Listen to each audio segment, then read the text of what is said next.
Chapter 1141, War 2. Pillars of black smoke descended from the sky, casting shadows over the ravaged land. The cruel laughter of the Death Eaters and the Dark Lord's army of dark wizards echoed ominously, causing the faces of the Ministry of Magic's defenders to pale with fear. "If you kneel and lick my boots now, I'll mercifully spare your life, Blaine." Bellatrix Lestrange taunted from a high slope, her expression tense yet filled with wild amusement as she gazed at Sirius Black. "I can't match your servility in licking Voldemort's robes, Bellatrix," Sirius retorted, his voice dripping with contempt. "How dare you call him by his name, you lowly cur?" Bellatrix shrieked, her fury ignited by Sirius's indifference. She charged down the slope, intent on settling the score. "Don't be impulsive, Bella," a cloaked wizard called out, his face obscured, but his voice unmistakably that of Lucius Malfoy. "Remember what the Dark Lord instructed. I'll kill him first, and then I'll go. He's mine." Bellatrix shouted frantically, her wand unleashing a violent explosion that narrowly missed Sirius and Mad-Eye Moody. "Take Norris away. He's completed his mission," Mad-Eye commanded, tossing the unconscious Thanatos to the bewildered Teflon. With a flick of his wand, he created ripples in the air. "You lifted the anti-apparition charm, Alastor," Sirius exclaimed, surprised. "It's meaningless now." Moody deflected a spell from the charging Bellatrix and shouted to Typhor, who was holding Thanatos, "Take him to King's Cross." For a moment, the light of the spell aimed at Typhor was blinding, but Moody was ready. He conjured a solid wall in front of Typhor, buying him precious time. Bellatrix, however, was fixated on Sirius. She lunged at him, her wand slashing through the air. Sirius parried several curses with deft movements of his wand. As Bellatrix closed in, a fierce determination lit up his handsome features, and he advanced to meet her in battle. The Dark Lord seems to have given his Death Eaters some orders. "Whatever they are, Sirius, we must stop him." Mad-Eye muttered, his voice low and urgent. A glint appeared in Sirius's gray eyes. He cast a quick glance at the masked wizard who had foolishly revealed this information, nodded subtly, and prepared to fight. Boom! Just as the two were about to clash, a nearby ruin exploded unexpectedly. Under the watchful eyes of the Death Eaters, phantoms emerged from the debris, swirling in the sky before landing near Mad-Eye. Rufus Scrimgeour, stepping out of his phantom form, nodded to Mad-Eye, and then turned his fierce gaze to the army of dark wizards spread across the landscape. His eyes, like a lion's, locked onto Bellatrix. Bellatrix Lestrange, Scrimgeour's voice was icy and sharp, his orange pupils piercing like a hawk's. "Did the Dark Lord send you to surrender?" Bellatrix spat on the ground, her eyes blazing with defiance. "Lapdog!" The arrival of nearly 200 aurors shifted the balance of power, and the tension in the air was palpable. Sirius, at the forefront, had been observing the wizard he suspected to be Lucius Malfoy. He noticed Malfoy retreating quietly amidst the standoff, a discovery that momentarily distracted him. Bellatrix seized the opportunity, her grin vicious as she raised her wand. A beam of curse light shot toward Sirius's chest. "Like an arrow!" Atticus Blaine exclaimed, his voice cutting through the chaos. "You're still as mean as ever, Bellatrix." Suddenly, two explosions echoed in quick succession. Frank and Alice appeared in front of Atticus, their presence a shield against the oncoming attack. Since their awakening a few months ago, they had regained their vitality, looking more like their former selves. Yet, as they faced Bellatrix, their expressions were icy and resolute. Bellatrix was momentarily stunned by their sudden appearance, but she quickly masked her surprise with a feigned smile. "I was so surprised to hear you woke up from St. Mungo's. Oh, I am delighted to see you recover." "Atticus," Frank Longbottom turned to look. At him, his usual warm and humorous demeanor replaced by a steely determination. "If you don't mind, Alice and I would like to avenge our lost 14 years with our own hands." "But you," Atticus hesitated, unsure of their readiness. "We are fully recovered, Atticus," Alice interjected, her gaze still fixed on Bellatrix. "And I believe Bellatrix deserves a harsher punishment than Azkaban, but it's best if you don't do it." "Very well," Atticus conceded, pursing his lips. "Are the Death Eaters out in full force?" Kingsley's calm voice emerged from behind Mad-Eye, who had arrived with Hagrid. "Is that Gao Gao Ma?" Hagrid asked in surprise, pointing at a giant wearing a goblin helmet pierced by something. "I wouldn't mistake that goblin helmet, or—" "Oh!" He trailed off, his eyes scanning the giants strewn across the battlefield, their blood staining the ground. Hagrid sniffed sadly but remained silent. "Not too many of our men died?" Arthur Weasley appeared, momentarily taken aback by the dramatic confrontation unfolding before him. "It's inevitable, Arthur," Mad-Eye replied, his eyes darting rapidly. "Maybe we'll all die here today, but if we can capture all these scum, it will save us a lot of trouble." "Where's Atticus?" The arrival of reinforcements eased the pressure on Atticus. He turned to Hagrid. "According to the plan, you were supposed to bring the gold back to the Ministry with him? Not long after the train escorted by Kingsley arrived, we were unloading the gold when 2 bounty wizards appeared. They roughly explained the situation," Hagrid said, wiping his eyes. "Atticus asked us all to come over to provide support, and he stayed at the station to guard the gold." "At this moment, you're still worried about the gold?" Atticus thought, but he quickly realized that Atticus might be anticipating something. "I'll only say this once," Scrimgeour's voice cut through the wind, his robes billowing as he faced the army of dark wizards. "If you are willing to surrender now, I can advise Minister Bones to grant you a lighter sentence, but if you continue to resist—" Scrimgeour's words stirred a ripple of unease among the dark wizards, but it was only a ripple.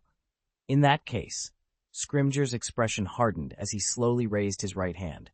Boom! The moment the new director of the Department of Magical Law Enforcement brought his hand down, the 2 massive forces finally clashed. End of this chapter. Chapter 1142, War 3. In the past half-century, the global wizarding world had not witnessed such a large-scale clash between wizard armies since the First Wizarding War. In an instant, the sky darkened and the earth trembled. The violent surges of magical energy in the void world triggered terrifying natural phenomena. Fierce winds howled across the land, and dark clouds gathered rapidly, as if summoned by an unseen force. Blinding bolts of lightning struck down, as if the god of thunder himself had descended, wielding a thunderous whip upon the earth.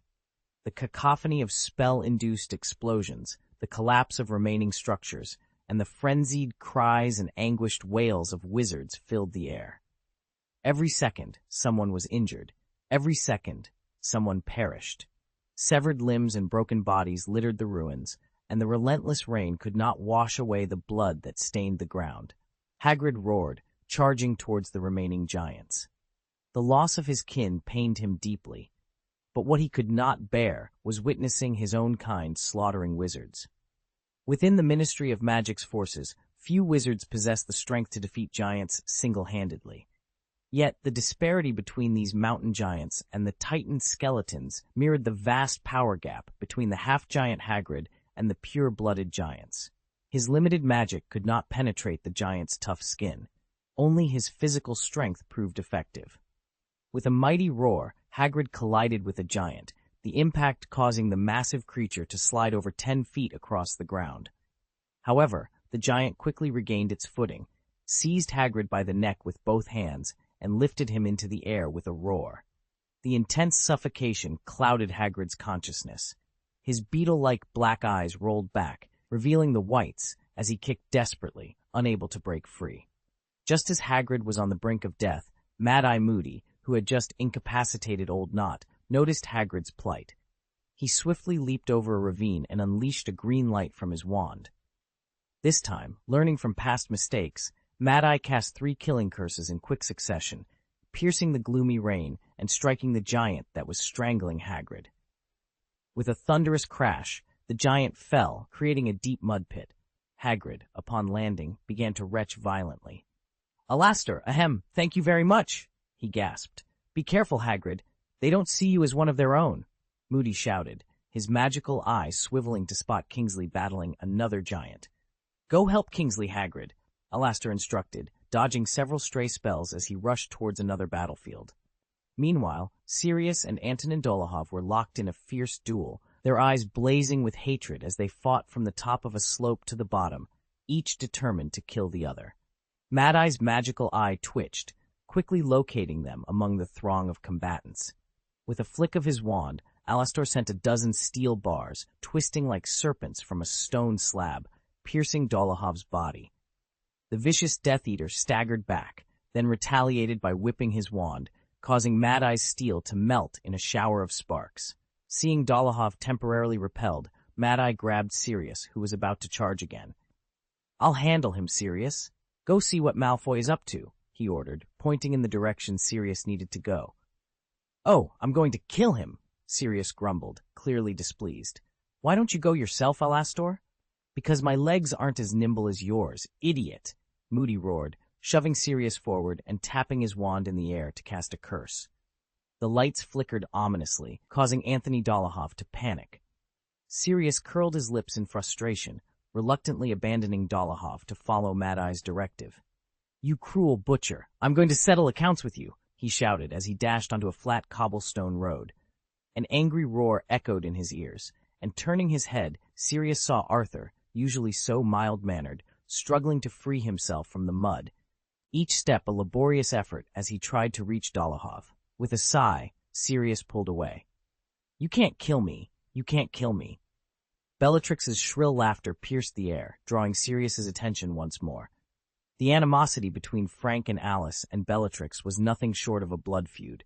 The usually gentle couple now wore expressions of fury, their eyes murderous, their attacks relentless. Yet individually, Frank and Alice were no match for Bellatrix.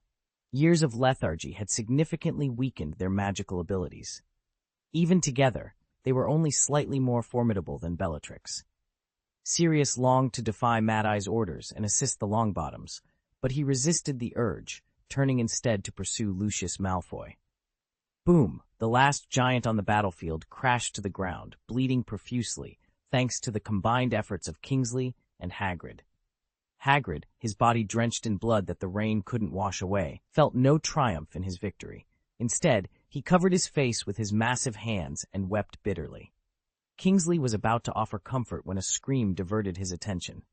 Emmeline, a dignified witch, was hurled by an explosion, landing heavily in the mud.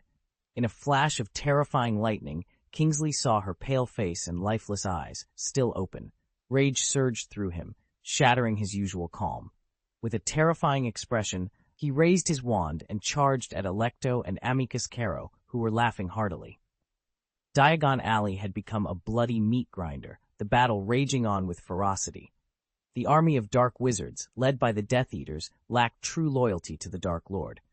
Meanwhile, most of the men Scrimgeour and Kingsley had brought were newcomers from the Striker Team expansion plan, none of them elite. Both sides suffered heavy casualties. "Where are you going, Blake?" Sirius, drenched to the bone, deftly dodged the spells flying at him. The black-robed wizard he had been pursuing finally halted, standing oddly still, head tilted as if listening to something. Suddenly, he sprang into action, waving his wand to clear the piled rubble. Sirius set aside his thoughts, took a few deep breaths, and prepared to charge forward.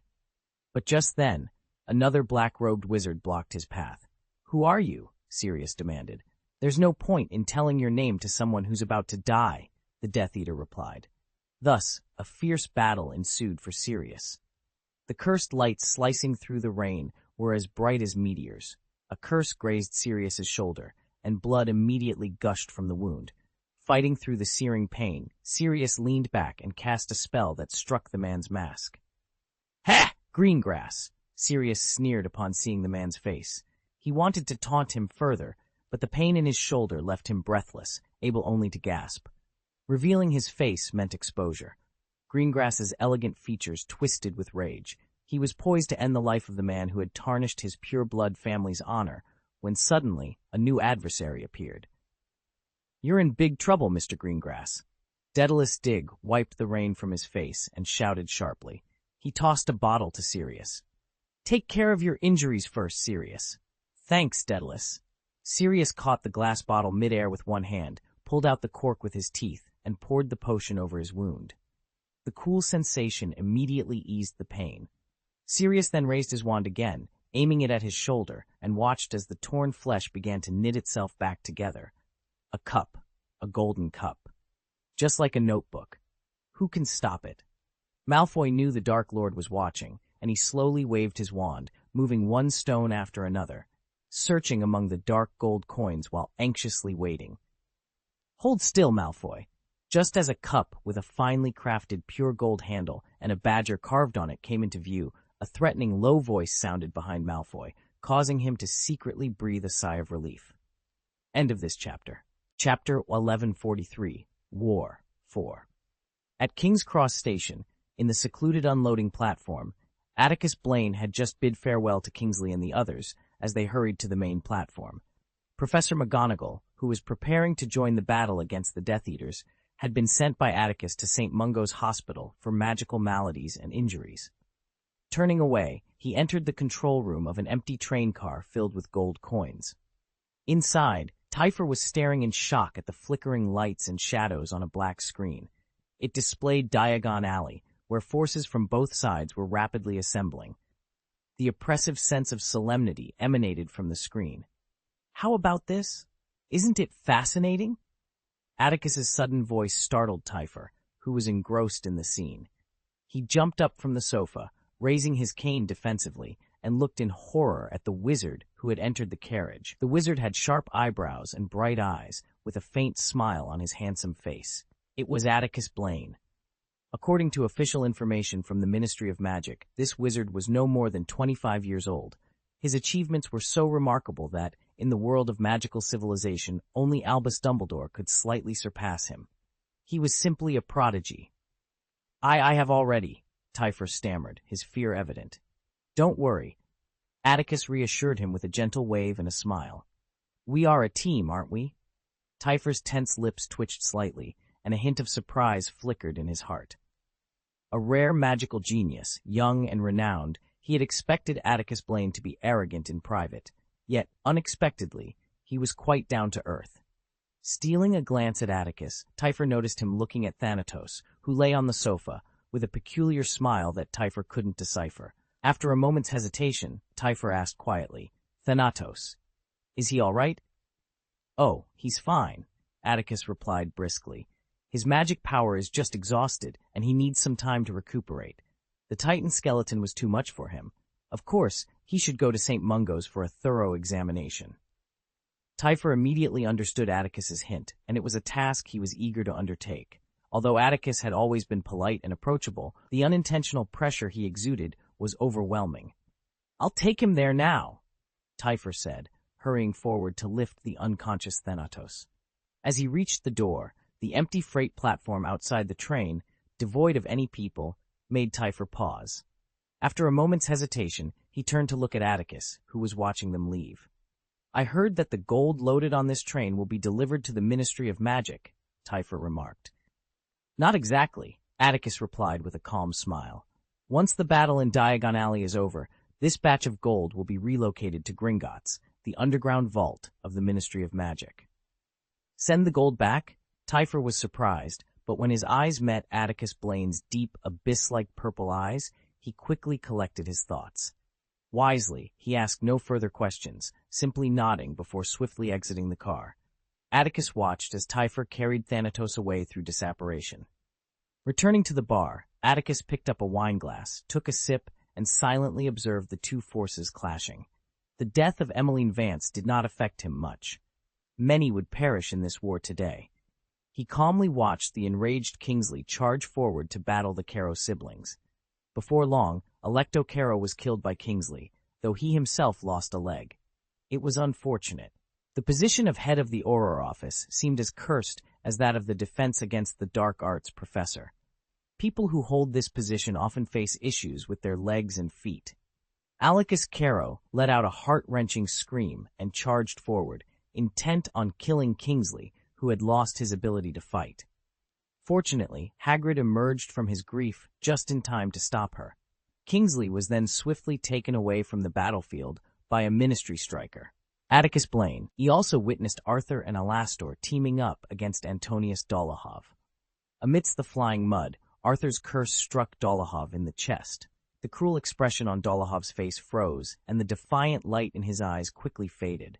However, the spell Dolohov cast before his demise exploded against Arthur's abdomen, causing his flesh to rot. Alastor rushed to the fallen Arthur, roaring in anguish.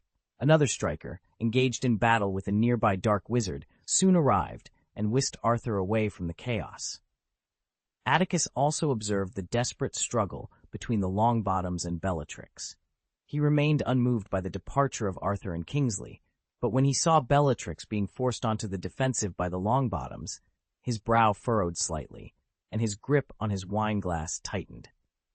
It wasn't until a large, bloated wizard joined the fray and rescued Bellatrix that Atticus exhaled in relief. The duel between Sirius and Lucius was at a stalemate, and Atticus's attention shifted, when the golden cup, soaked in mud, caught his eye. Pat! A flash of lightning sparked in his purple eyes, and all the wine bottles on the rack shattered from the power Atticus inadvertently released. In the basement kitchen at Grimmauld Place, the atmosphere was tense. The candles on the candelabra flickered, mirroring the moods of everyone present. All the Weasley children, except for the 3 oldest sons, sat at the long table. Fred and George, usually lively, sat quietly, staring blankly at the flickering candlelight. Ron's expression was equally vacant, his face pale as he stared at his hands, lost in thought. Ginny curled up in her chair, arms wrapped around her legs, her face buried between her knees, hiding her expression. Harry's clenched fists dug into his flesh, his eyes twitching, a flicker of fear in his wide green eyes. Hermione looked around uneasily, biting her lip, wanting to speak but unable to find the words. Snap! A plate fell from the stove, shattering on the floor. Mrs. Weasley, looking pale, squatted down in a panic to pick up the pieces. In her haste, she cut her fingers on the sharp edges, and blood began to flow. She gasped, then remembered her magic, and stood up to repair the plate with her wand. However, despite her usual proficiency in household spells, her magic faltered. No matter how she waved her wand, the fragments refused to come together. "Let me do it, Mrs. Weasley," Hermione offered, her voice steady. The Weasley children remained trapped in their fear, barely reacting to their mother's injury. Hermione quickly stood up, repaired the plate, and fetched gauze from the cupboard. "Oh, thank you, Hermione," Mrs. Weasley said with a strained laugh. "Normally, this wouldn't happen. My magic just failed me." Hermione said nothing, but she squeezed Mrs. Weasley's hand reassuringly. At that moment, the tension in the room was palpable. A weak flame in the fireplace suddenly flared to life, casting a warm glow across the room.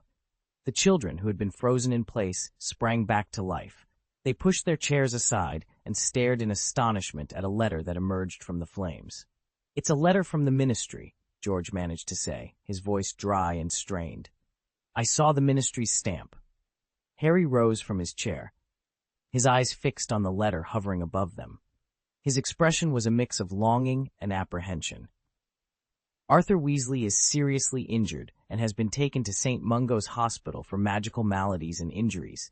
He needs care," announced a breathless wizard's voice, unfamiliar to them all. The news sent a shiver through the Weasley children. End of this chapter. Chapter 1144. War 5. Apparition was typically forbidden at St. Mungo's Hospital for magical maladies and injuries, but today was an exception. All routine patients had been moved to public wards for centralized care, leaving a multitude of vacant private rooms to accommodate the endless stream of wounded being evacuated from the battlefield. It wasn't until Mrs. Weasley, along with Fred and George, who had passed their apparition tests the previous year, brought Harry, Hermione, Ron, and Ginny to the hospital's lobby, that they understood why the Ministry had sent a special letter urging them to come and help care for the injured. The scene before them was chaotic. Nearly every healer and nurse in the dark green uniforms of St. Mungo's was rushing around, their faces etched with panic. Boom! The sound echoed through the hall. "Hurry, hurry!" A drenched Auror appeared beside them, supporting a severely injured man. Hermione and Ginny screamed at the sight. Harry's eyes locked onto the wounded man, and he felt as if a cold hand had pierced his chest, squeezing his heart. A chill surged from his spine to his forehead, making his hair stand on end. Half of the man's face was charred, exposing raw, red muscle tissue. An X-shaped scar marred his chest, and blood trickled from the wound, bubbling as if it were boiling. 2 witches hurried down the stairs. Harry recognized them immediately, his expression shifting. "Professor McGonagall, Madame Pomfrey," he stammered. "Why are you here?" The 2 Hogwarts faculty members had shed their usual dignified appearances. Both were covered in blood, and Professor McGonagall's normally neat hair was disheveled, falling across her face. She had no time to fix it. "Oh, Potter?" Professor McGonagall only noticed them as they approached. She gave them a brief glance before focusing on the task at hand. With a flick of her wand, she conjured a stretcher, and together with the auror, they placed the wounded man onto it. Can he survive? Tell me, can he survive? The auror's face was a mix of rain and tears, his expression one of desperate grief as he looked to Madame Pomfrey, who was crouched over the stretcher, her wand working tirelessly to stabilize the man's wounds. Without another word, Professor McGonagall and Madame Pomfrey hurriedly ascended the stairs, leaving a trail of blood in their wake. Damn it! The auror who had brought in the wounded man let out a roar of anguish before disapparating once more. Harry didn't need to be told what he was going to do. The hall was filled with wailing, crying, cursing, and pleading. The raw emotions on display were overwhelming, leaving the children trembling. Harry glanced at Hermione and Ginny, both of whom were in tears. He suddenly realized his own face was wet. Raising a hand, he brushed his cheek with his fingertips, feeling the coolness of a tear. "Help me," came a weak cry. A severely injured wizard appeared at Ron's feet, causing Ron to stumble backward and fall to the ground. The wizard was clad in a tattered black cloak, as if ensnared in a net of sharp blades. His body was covered in long, deep cuts, yet he clung to life. His sheer will to survive drove him to crawl painfully across the floor. The hospital bed, his voice tinged with a hint of humor, despite the situation. "At least I still have my sense of humor, right, Professor?" Professor McGonagall stood at the foot of the bed, her expression a mix of sternness and concern. "Kingsley, you must take care of yourself. The Order needs you in good health." Harry and Hermione exchanged a glance, their hearts heavy with the weight of the day's events. They continued down the corridor, the atmosphere thick with the tension of the injured and the worried. As they reached the third floor, the chaos of the hospital seemed to close in around them. The air was filled with the sounds of hurried footsteps, whispered conversations, and the occasional cry of pain. Harry's mind was a whirlwind of thoughts, each one more troubling than the last. "Harry, over here!" Ron's voice cut through the noise, and Harry turned to see his friend waving from outside a room. Mrs. Weasley stood beside him, her face a mask of worry and relief. Harry and Hermione hurried over, and as they entered the room, they saw Mr. Weasley propped up in bed, a bandage wrapped around his arm. Despite his injuries, he managed a weak smile. "Hello, Harry, Hermione. Good to see you both." "Mr. Weasley, are you all right?" Hermione asked, her voice filled with concern. "I'll be fine, dear," Mr. Weasley replied, his voice reassuring. "Just a bit of a scrape, nothing to worry about." Mrs. Weasley fussed over her husband, adjusting his pillows and smoothing his blanket. "You gave us quite a scare, Arthur." Harry stood at the foot of the bed, his mind still racing with the events of the day. The image of the mother and daughter in the waiting area lingered in his thoughts, a stark reminder of the cost of the ongoing conflict. "Harry," Ron said quietly, drawing his friend's attention. "Are you okay?" Harry nodded, though he wasn't entirely sure of the answer. "Yeah, just a lot to take in." Ron placed a reassuring hand on Harry's shoulder. "We'll get through this, mate. We always do." As the group settled into the room, the tension began to ease, if only slightly. The presence of friends and family provided a small comfort amidst the chaos, a reminder that they were not alone in their struggles. Outside the window, the sky was beginning to darken, the first stars appearing in the twilight. Harry took a deep breath, steeling himself for whatever lay ahead. Together, they would face whatever challenges came their way, united by their shared determination and hope for a better future. The bed was occupied by Kingsley. Tears welled up in Hermione's clear eyes once more. However, Harry's attention was drawn to Madame Pomfrey, who was diligently bandaging Kingsley's broken leg. He was concerned about the injured man who had just been brought in from downstairs. Was he all right? Harry wanted to ask Madame Pomfrey, but despite opening his mouth, he couldn't muster the courage to voice his question. They continued through several more wards until they finally reached the Weasley family. Mrs. Weasley sat beside the bed, her shoulders shaking with sobs, while her children stood behind her, their eyes fixed on Mr. Weasley, who lay on the bed. From their position at the door, Harry and Hermione couldn't clearly see the expressions on their faces. "Don't cry. It's okay," Mr. Weasley said, raising his hand with great effort to gently touch Mrs. Weasley's cheek. His entire body was swathed in bandages, obscuring his face and injuries from view. "It's me at last. Gideon and Fabian will be relieved." End of this chapter. Chapter 1145, War 6. Mr. Weasley lay on the hospital bed, swathed in layers of bandages, resembling a mummy. The sight alone was enough to convey the severity of his injuries. Yet, Harry felt a small sense of relief. At least Mr. Weasley had all his limbs intact. He couldn't help but think of Kingsley with his broken leg, the witch cradling her child on the first floor, and the rows of bodies on stretchers in the corridor outside, growing cold.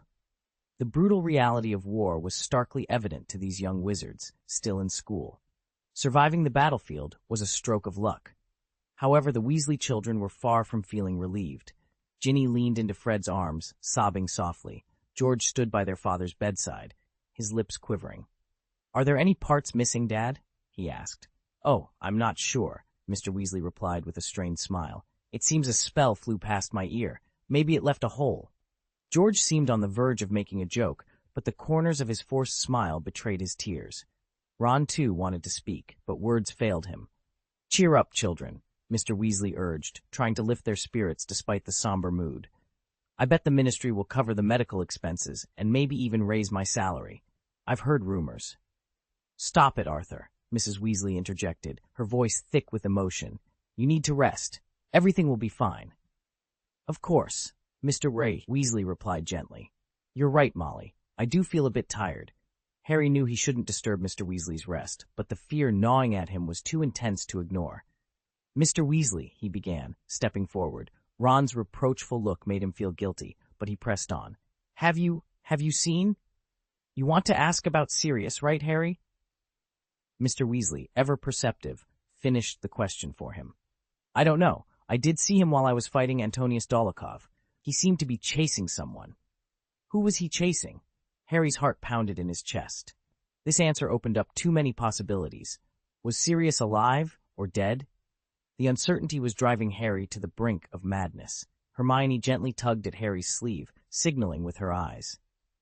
Mr. Weasley soon fell asleep after taking a potion, and Mrs. Weasley tenderly wiped the blood from around his eyes. The Weasley children had no intention of leaving the ward.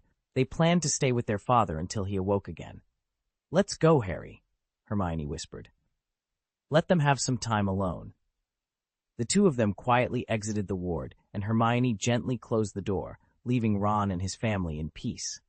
The sounds of suffering still echoed in their ears, and a steady stream of wounded continued to arrive at the hospital. Almost every Auror who escorted them back wore a look of hatred. After completing their mission, they immediately returned to the battlefield. Harry watched as an Auror from the Ministry carried his comrade into the ward, laying him on the glass bed behind the wooden door. But just 2 minutes later, the emergency healer emerged with an apologetic expression, and a stretcher covered with a cloth appeared in the corridor. The Auror sobbed quietly for a few moments, then wiped away his tears, his resolute demeanor vanishing. Harry stared blankly at the stretchers draped in cloth, dreading the thought that when the white cloth was lifted, it might reveal his godfather. He had never been so terrified of what might happen. Hermione understood the depth of Harry's anguish, but she felt powerless to comfort him. After leaving the ward, she slowly crouched down against the door, covering her mouth with her hands, her eyes filled with sorrow as she watched the therapists rushing by. A wand raised, his eyes blazing with determination. The air crackled with tension as the two wizards faced off, their wands poised for battle. Sirius, unfazed by Malfoy's theatrics, stood his ground, his own wand ready. "You think you can intimidate me, Malfoy? I've faced worse than you," he retorted, his voice steady and filled with defiance. The corridor seemed to shrink around them, the walls echoing with the distant sounds of battle. The smell of smoke and the metallic tang of blood hung heavily in the air, a grim reminder of the chaos outside. Meanwhile, Harry, having slipped past Hermione's grasp, found himself in the midst of the fray. His heart pounded in his chest, a mix of fear and determination driving him forward. He knew he had to find Sirius, to help in any way he could. The training he had received from Professor Atticus Blaine had prepared him for this moment, and he was determined to prove himself. As he navigated the battlefield, dodging spells and debris, Harry's mind raced. He thought of Hermione's words, her plea for him to stay safe. But he couldn't stand by and do nothing. He had to act, to fight for those he cared about. Back in the corridor, Sirius and Lucius circled each other, their wands sparking with magic. "You can't win, Malfoy," Sirius taunted, his eyes never leaving his opponent. "Your loyalty to Voldemort will be your downfall," Lucius sneered, his voice dripping with disdain. "You underestimate the power of the Dark Lord Black. You and your kind will be crushed under his reign." Their duel intensified, spells flying back and forth, each trying to gain the upper hand. The air shimmered with the force of their magic, the very walls seeming to vibrate with the energy of their conflict. As the battle raged on, Harry finally caught sight of Sirius, his heart leaping with relief. He pushed forward, determined to reach his godfather and lend his aid. But as he drew closer, he realized the true danger of the situation. Lucius Malfoy was a formidable opponent, and Sirius was fighting with everything he had. Harry's mind flashed back to Professor Blaine's lessons, the strategies and spells he had learned. He knew he had to be smart, to use his skills wisely. With a deep breath, he steeled himself, ready to join the fight and stand by Sirius's side. In that moment, Harry understood the weight of his decision, the responsibility he carried. But he also knew that he was not alone. With Sirius, Hermione, and the others, he was part of something greater, a force for good in a world overshadowed by darkness. And together, they would fight to the end. Great momentum. End of this chapter. Chapter 1146, War 7. As time passed, the Death Eaters began to show signs of decline. Most of these dark wizards were essentially guerrillas who had come to Britain seeking the benefits promised by the title of the Dark Lord. While they might have been skilled, they lacked the unwavering loyalty to the Dark Lord that would drive them to fight to the death. War, however, is the fastest way for people to grow. Although the Ministry of Magic's strikers were inexperienced, their beliefs were pure, and their goals were noble. Witnessing their comrades fall one by one at the hands of the dark wizards, the courage born from the hatred in their hearts gave them the determination to never retreat. Under the rough command of Alastor and a group of seasoned aurors who had joined the battlefield, they began to strategically encircle the Dark Wizard Legion. From a bird's-eye view, one could see the army brought by the Death Eaters gradually being divided and surrounded by the strikers. Yet, most of them remained oblivious to this encirclement. Meanwhile, the duel between Sirius and Malfoy raged on. With a swift motion, Sirius transformed a fallen bookshelf into a vine as thick as a thumb, which shot through the air, aiming to entangle Malfoy's legs. Malfoy lashed out violently, and the vine burst into flames as it neared him, disintegrating into ashes in an instant. Before Malfoy could catch his breath, Sirius launched another attack. Silver crescent-shaped flashes illuminated the dark rain, slicing through the air with a sharp whistle that sent shivers down one's spine. Bang, bang, bang! Malfoy waved his wand frantically, breaking apart the silver light, while simultaneously casting dark spells that exploded near Sirius's position. "Has your obsession with gold dulled your skills, Malfoy?" Sirius taunted, leaping onto a raised stone slab to avoid the flying debris. He then cast several spells, watching with satisfaction as Lucius dodged awkwardly on the uneven gravel. Sirius quickened his pace, eager to press his advantage. Boom! A series of explosions from spellfire erupted behind Malfoy, triggering a chain reaction. The muddy, waterlogged ruins of the buildings began to churn like a whirlpool. Both Malfoy and Sirius found themselves on the edge of this vortex. Mud and gravel quickly engulfed Malfoy's calves. Desperately, he grabbed a steel bar jutting towards the sky, using both hands to steady himself. Sirius, reacting swiftly, climbed onto the body of a giant, narrowly avoiding the chaos. Others nearby were not so fortunate. Caught off guard, they were swept towards the vortex's center, their screams echoing as they were buried under tons of mud and rocks. When the thunderous rumbling ceased and the ground settled, Sirius, lying atop the giant that had withstood the mudslide, dared to lift his head. He gasped at the sight before him. A bottomless hole had appeared next to the giant's body, the faint sound of rushing water emanating from it, revealing the underground sewer. A stifled cry of pain drew Sirius's attention back.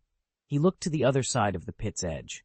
Malfoy was still clinging to the steel bar, his upper body bloodied, and his lower body completely submerged in mud and water. He struggled to free himself, but the suction of the mud and rocks held him fast. The thunder in the sky grew louder, lightning flashing blindingly, and the relentless rain showed no sign of stopping until it flooded the earth. Sirius moved through the chaos, determined to face whatever came next. Atticus Blaine trudged through the mud with great difficulty, taking one deep step followed by a shallow one until he reached Malfoy. He lowered his head, casting a cold gaze upon him. The recent mudslide had stripped Malfoy of his black cloak, and his mask had been knocked askew, revealing a crack that ran through his left eye. Resigned to his fate, Malfoy ceased his struggles and looked up at Atticus. The heavy rain obscured their vision, making it impossible for them to truly meet each other's eyes. Yet in their hearts, both felt as if they were already dead. "You are doomed to fail," Malfoy declared. Atticus raised his head, squinting as he surveyed their surroundings, his shoulders sagging slightly. "The Dark Lord is watching, Blaine," Malfoy continued, surprisingly calm. "So what?" Atticus retorted with a sarcastic smile. "Does he dare to show himself? Isn't he accustomed to lurking in the shadows?" Malfoy remained silent. "It's not like before," Atticus said, letting the rain wash over him as he breathed heavily, his gray eyes filled with sorrow. "You can no longer drag the British wizarding world into the abyss of fear. Sacrifices are inevitable, but there will be fewer tragedies. With Minister Bones's leadership, the Ministry of Magic is stronger. We have Dumbledore, and we have Atticus Blaine." He looked deeply into Lucius Malfoy's eyes. "What else can Voldemort do?" Boom! Before Atticus could finish, a fierce wind swept across the land, and the dark thunderclouds above churned violently.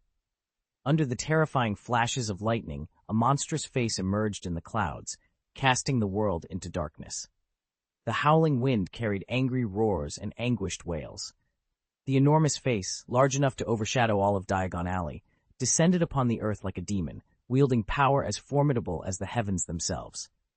The pervasive fear and suffocation shattered the spirits of the resistors, causing some to collapse and weep. As Atticus gazed at the colossal face, which seemed poised to crush everything into dust, his expression subtly shifted, and the fire in his eyes dimmed. "Do you really think so, Blaine?" The massive face, obscuring the light, spoke with lips that opened and closed, its voice a thunderous rumble that echoed across the land. "The Dark Lord is powerless?" Atticus's face changed drastically. He was about to respond when a sudden gust of wind hurled him backward. The sharp pain forced a low roar from his lips, and his consciousness wavered momentarily. He quickly bit the tip of his tongue to stave off unconsciousness.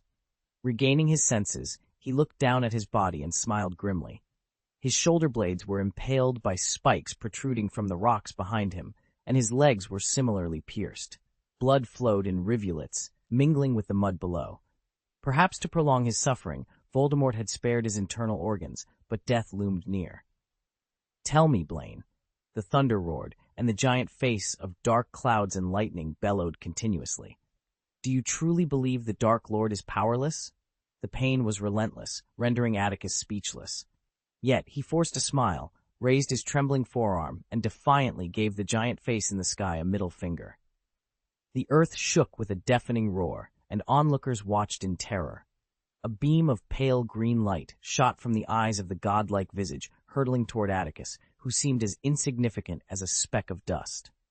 Meanwhile, at King's Cross Station, on a stationary train at platform 9 3/4, Benedict watched as the giant face appeared. Atticus slowly rose from his seat, ready to face whatever came next. Atticus Blaine sat on the stool and gently placed his wineglass on the bar. He drew out his wand, methodically rolled up his sleeves, and adjusted his collar in front of the spotless glass window. After exhaling, he smiled at the young face reflected back at him. Atticus picked up the wand from the bar, gave his wrist a flick, and vanished from the train in an instant. Clang! The deafening sound, reminiscent of a massive bell, reverberated through the air, knocking everyone to the ground. A colossal platinum-colored metal shield, as large as a city gate, had materialized to block the ominous green light. Slowly, it faded away. Atticus looked calmly at the enormous face in the sky, which had fallen silent for a moment. Long time no see, Riddle, he said. End of this chapter. Chapter 1147. War 8. The howling wind between heaven and earth gradually subsided, the rain paused, and the continuous rumbling thunder was reduced to a distant murmur. The remaining Death Eaters and Strikers ceased their desperate battle. A palpable pressure enveloped the ruins of Diagon Alley, thickening the air. All eyes were fixed on the massive face formed by the swirling clouds in the sky, and Atticus Blaine, who was descending upon the scene. The rock spikes that had pinned Sirius to the ground crumbled into sand with a gentle breeze, and his body, now unsupported, slumped into a muddy puddle. Blood trickled from his wounds, quickly turning the puddle a deep red. "Atticus," Sirius called out weakly. Atticus offered a faint, apologetic smile and raised his wand slightly, casting a cleansing light over Sirius that illuminated the darkened world. The bleeding from Sirius's wounds ceased. After tending to Sirius's injuries, Atticus turned his gaze back to the turbulent sea of clouds above. The breeze tousled his hair as he spoke calmly. "It was a mistake for you to come here today, Riddle." Thunder roared anew, and lightning flashed erratically within the clouds. A giant face loomed in the sky, casting endless columns of black smoke down to the earth. The smoke coalesced on the ground, gradually solidifying into the outline of a human figure. With a clatter, Voldemort stepped forward, emerging from the dense black fog. A series of gasps echoed across the silent battlefield. Since Harry Potter had vanquished the Dark Lord 14 years ago, ordinary people had heard nothing of him. Despite Albus Dumbledore's efforts to warn the world of Voldemort's return since the second Triwizard Tournament at Hogwarts in February, the Ministry of Magic's cover-up and the public's reluctance to face reality had left many in denial. But now, the truth was undeniable. The Dark Wizard confronting Atticus Blaine wore a rustling black robe. His skin was paler than a skull, his pupils were scarlet, and his nose was flat and snake-like. He exuded a terrifying, malevolent aura. Voldemort had revealed his true form. He stood upon the corpse of the giant that had just aided Sirius, slowly turning to survey the resistors and allies on the battlefield. Anyone who met Voldemort's gaze felt an irresistible chill and instinctively lowered their eyes to avoid his stare. This reaction pleased Voldemort. However, when his eyes met Atticus's calm gaze, the cold, superior smile vanished from his lips. "Atticus Blaine," Voldemort addressed him. This was their first true encounter since Voldemort's return to the world. Although Atticus had been present at Voldemort's resurrection ceremony, he preferred not to dwell on that memory. "You orchestrated this grand stage just to lure me into meeting you, didn't you, Blaine?" Voldemort's high-pitched, icy voice echoed through Diagon Alley, once bustling, but now desolate. He spoke to Atticus and the entire wizarding world. "You think you can destroy me again like that fortunate Potter? Voldemort is invincible, even in death." The crowd turned their eyes to Atticus, eager to hear his response. From ancient times to the present, there has never been a shortage of rebellious, ambitious people and brutal dictators in this world. Riddle. Atticus stood firm as a mountain in the turbulent wind, his eyes reflecting wisdom beyond his years. The shadows of the Dementors from Azkaban flitted through his mind, and Atticus Blaine spoke calmly. "They are all like you, believing they can live forever, defying the natural order. Those individuals wielded unmatched power in their time, inscribing their own chapters on the parchment of history. But where are they now?" Atticus's gaze shifted from Voldemort's face to the battlefield. He thought of the people there and their descendants. Atticus did not want this war to give rise to another Dark Lord in the coming years or decades. His voice, though not loud, resonated clearly with everyone present. Extinction is the inevitable fate of all things in the universe. It cannot be conquered, nor does it need to be. Life requires freedom, but it also needs to wither. Thus, any attempt to dominate and defy the natural laws of birth, aging, illness, and death is foolish and will ultimately backfire. And you, Riddle. Atticus's eyes scanned the surroundings before returning to Voldemort's pale face. "It's time for you to take your leave." "So you refuse to surrender, Blaine?" Voldemort's tone turned icy. "Being a Slytherin, I was even generous enough to consider offering you a chance to redeem yourself." "Slytherin House is ashamed to have produced a wizard like you. So is Salazar Slytherin," Atticus retorted with a double entendre. The battle erupted suddenly and fiercely. Those on the ground witnessed the mysterious figure and Blaine appear in the air without warning, simultaneously brandishing their wands. Two beams of light, as brilliant as the sun, collided mid-air. As the curse lights met, everything in sight began to tremble, and the violent ripples in the air resembled a meteor crashing into the sea. The shockwave swept in all directions with immense force, causing those caught in its path to fall as if struck by a speeding vehicle. The ripples spread outward, and the untouched buildings in Diagon Alley began to crumble one by one. Yet, the sound of collapsing structures was drowned out by the singular noise, the clash of spells between the mysterious figure and Blaine. Buzz! Buzz! Buzz! The sound was not a thunderous roar, but a low, resonant hum. Many, including Sirius, who lay on the ground, coughed up blood. Sirius, in pain, struggled to raise a hand to his chest, feeling his heartbeat sink with the buzzing sound. He sensed the devastating impact such powerful magic had on those present. Atticus's eyes were cold and fierce. He suddenly raised his wand and hurled the sun that had absorbed both their magical energies into the sky. Boom! The sun shot upward at an unimaginable speed, exploding upon contact with a large rain cloud over Diagon Alley. The intense wind and heat evaporated the cloud instantly, as if the long-absent sun had finally returned to the earth. The sudden burst of sunlight made many squint, including Voldemort. Atticus suddenly appeared on Voldemort's right, and a silver, meteor-shaped curse struck Voldemort hard, though it was eventually dispersed by the green light of the killing curse. Boom, boom, boom. Those who had adjusted to the sunlight saw that Atticus Blaine and the mysterious figure had vanished from sight. All they could see were two black shadows darting rapidly through the air, moving so swiftly that they seemed far away even as they clashed. In the final moments, Atticus Blaine vanished, only to reappear in another direction in the blink of an eye. Mad Eye's magical eye spun so rapidly in its socket that it seemed as if it might fly out. The cursed lights clashed violently in midair, creating ripples that danced like raindrops on a lake's surface, while the fierce winds roared overhead like a fleet of supersonic jets. This intense confrontation, beyond anyone's imagination, lasted for 2 minutes and ended as abruptly as it had begun. Suddenly, a figure materialized in front of Sirius, startling him. "Atticus!" he managed to shout just once. Boom! A tumultuous sea of black fog engulfed the sky, which had been clear just moments before. Amidst the chaos, no one noticed Harry's sudden appearance on the battlefield. All eyes were fixed in terror on the swirling black fog and Atticus Blaine.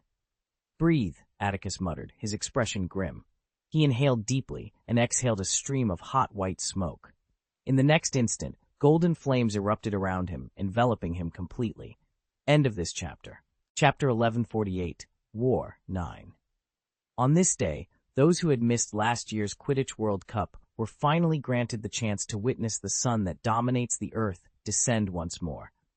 The temperature in the air rose rapidly, a change so palpable that it could be felt on the skin. Puddles on the ground evaporated swiftly under the scorching heat, and even the moisture in the air seemed to vanish. For a moment, those on the battlefield felt as if they were stranded in a desert beneath the blazing sun. "Professor Blaine!" Harry exclaimed, his voice filled with excitement as he recognized the indistinct black silhouette within the rising golden sun. His fingertips trembled with anticipation. "Harry?" The familiar voice snapped Hagrid back to reality. Shielding his eyes from the blinding light, he scanned the area. It didn't take long for him to spot the familiar, slender figure.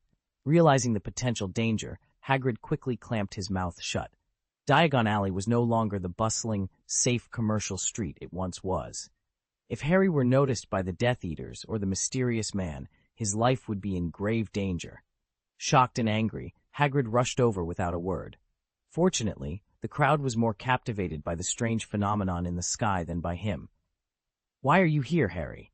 Hagrid demanded, turning Harry to face him. He looked into Harry's green eyes, which were now filled with a mix of alarm and curiosity. "Who brought you here? Do you think this is some kind of game?" "Hagrid!" Harry's surprise at seeing Hagrid was undiminished by the latter's anger. Upon closer inspection, he noticed that the bloodstains on Hagrid's body were not his own, which brought Harry a small measure of relief. "I'm here to find Sirius." You came to see Sirius? Hagrid was livid. I swear, if Sirius finds out you've sneaked onto the battlefield and doesn't give you a good thrashing, I will. Harry, slightly calmed, looked at Hagrid with a mix of fear and longing. Never mind that, Hagrid.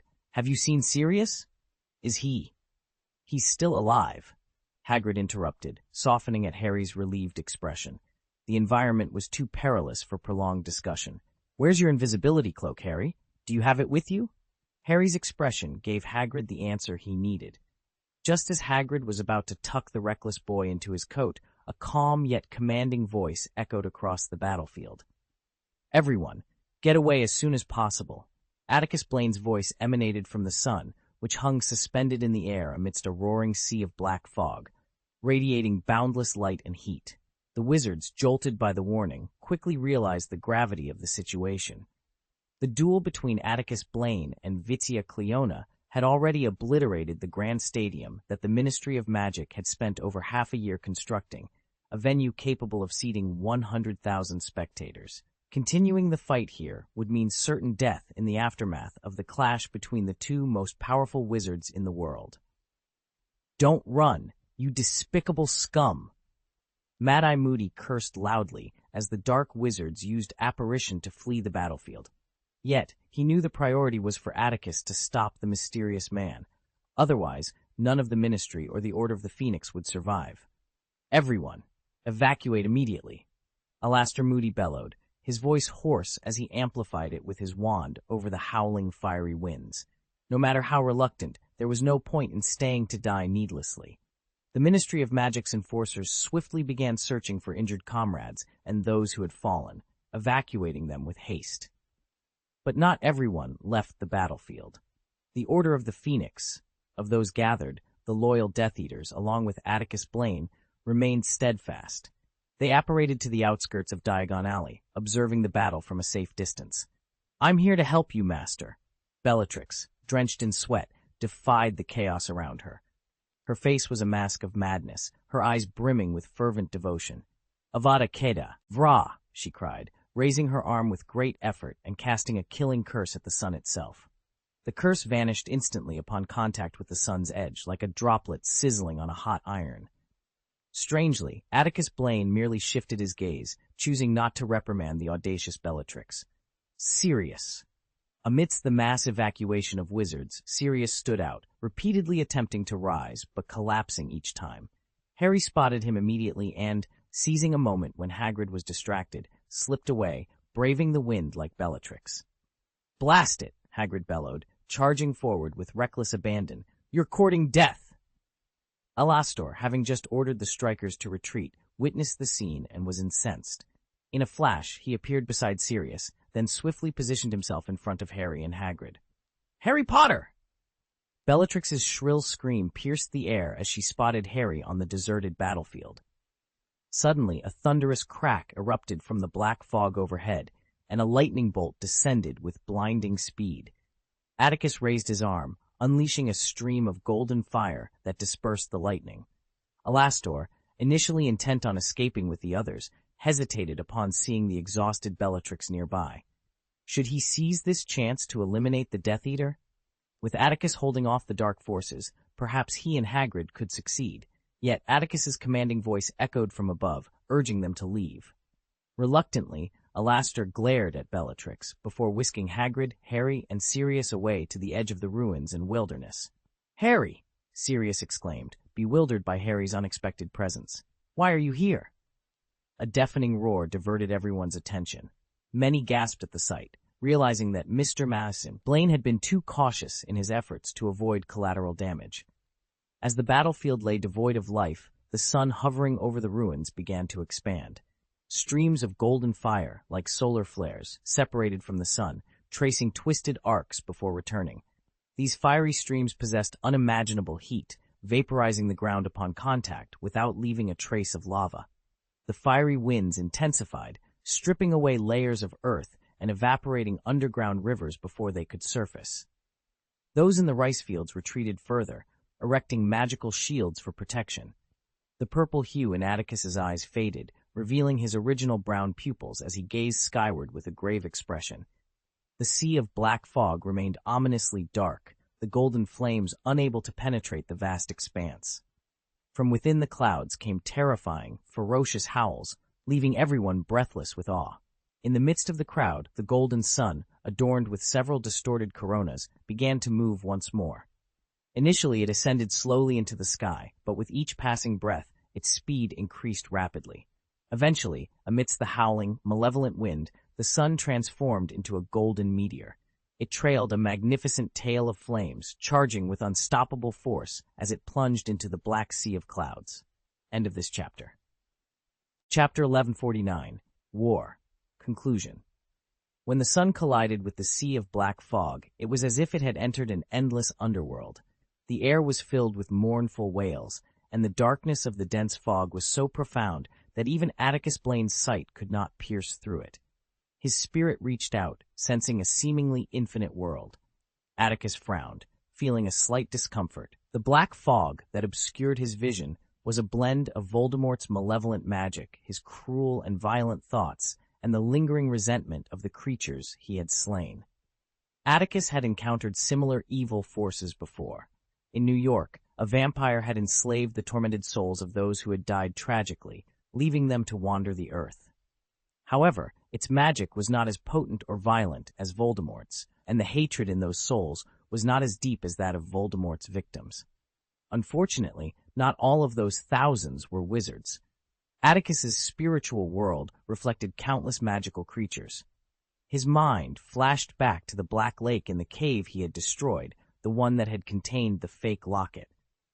Many of the corpses floating in the lake were magical creatures, and the complex elements of the evil magic he now sensed suggested that Voldemort had used these creatures for numerous experiments to transform himself.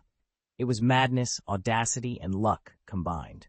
The rules and regulations of the Ministry of Magic meant nothing to Voldemort, but using the blood of magical creatures to enhance one's powers was indeed perilous.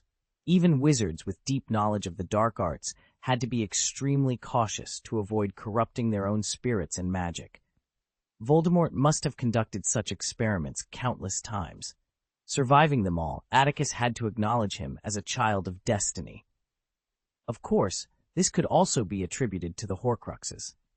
The thought of Voldemort's power occupied Atticus's mind for only a few seconds. He looked solemnly at the edge of the sun that enveloped him.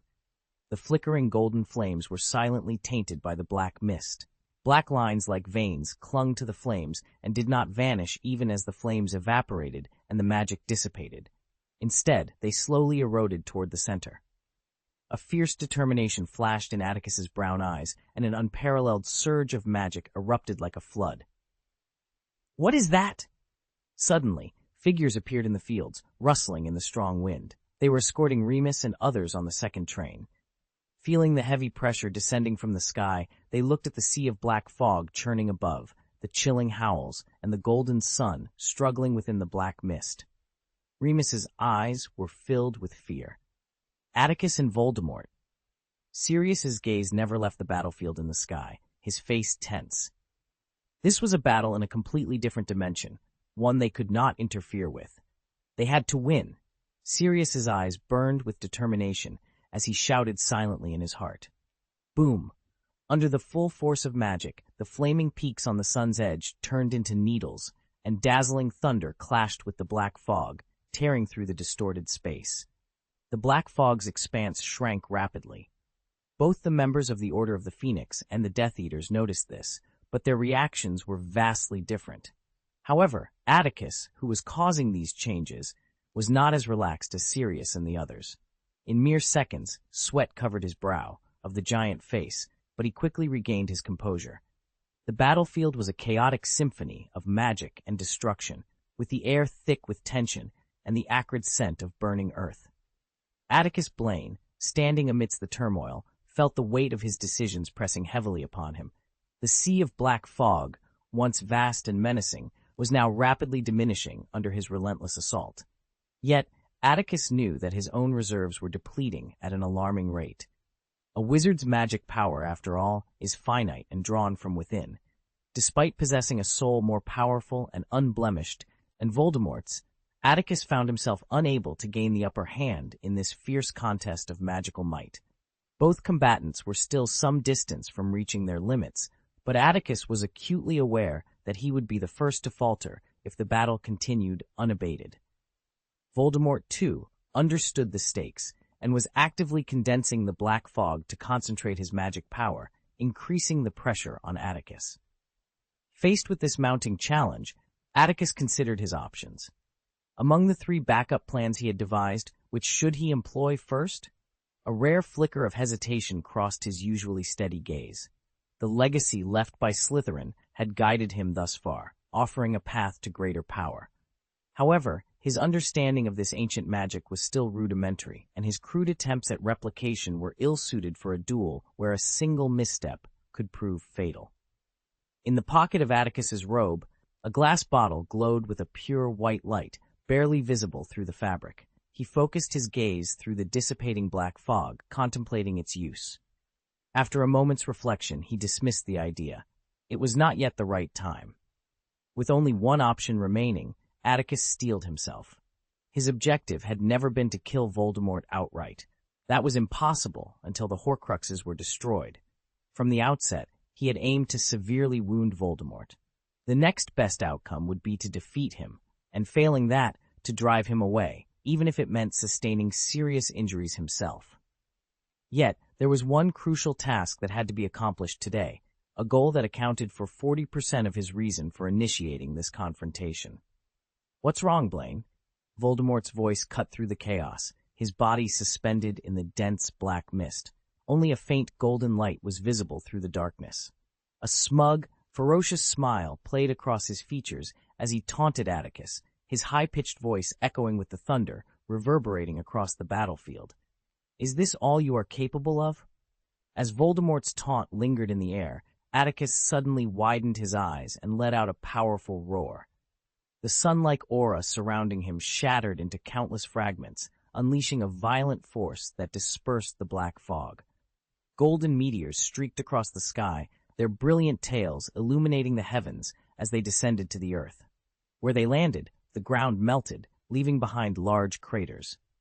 By a stroke of fate, one meteor struck a golden cup with 2 handles. Voldemort, caught off guard by the sudden surge of power from Atticus, transformed into black mist. His magic was thrown into disarray, and before he could reassemble himself, he was overwhelmed by a searing pain, as if his very soul was being torn apart. His agonized scream echoed across the battlefield. But Voldemort was not the only one to cry out in pain. In a nearby field, Harry, who had been intently watching the duel between Atticus and Voldemort, was suddenly overcome by a burning sensation in the scar on his forehead. He collapsed to his knees, screaming in agony. On the ground, where a cluster of golden flames had fallen, a giant face formed from black smoke, its features twisted in a grotesque expression of pain. It opened its mouth in a silent roar towards the sky, only to dissipate into the wind moments later. "How dare you, Blaine?" Voldemort's voice, filled with rage and disbelief, echoed once more. Atticus, momentarily startled by the apparition, quickly regained his focus, ready to face whatever came next.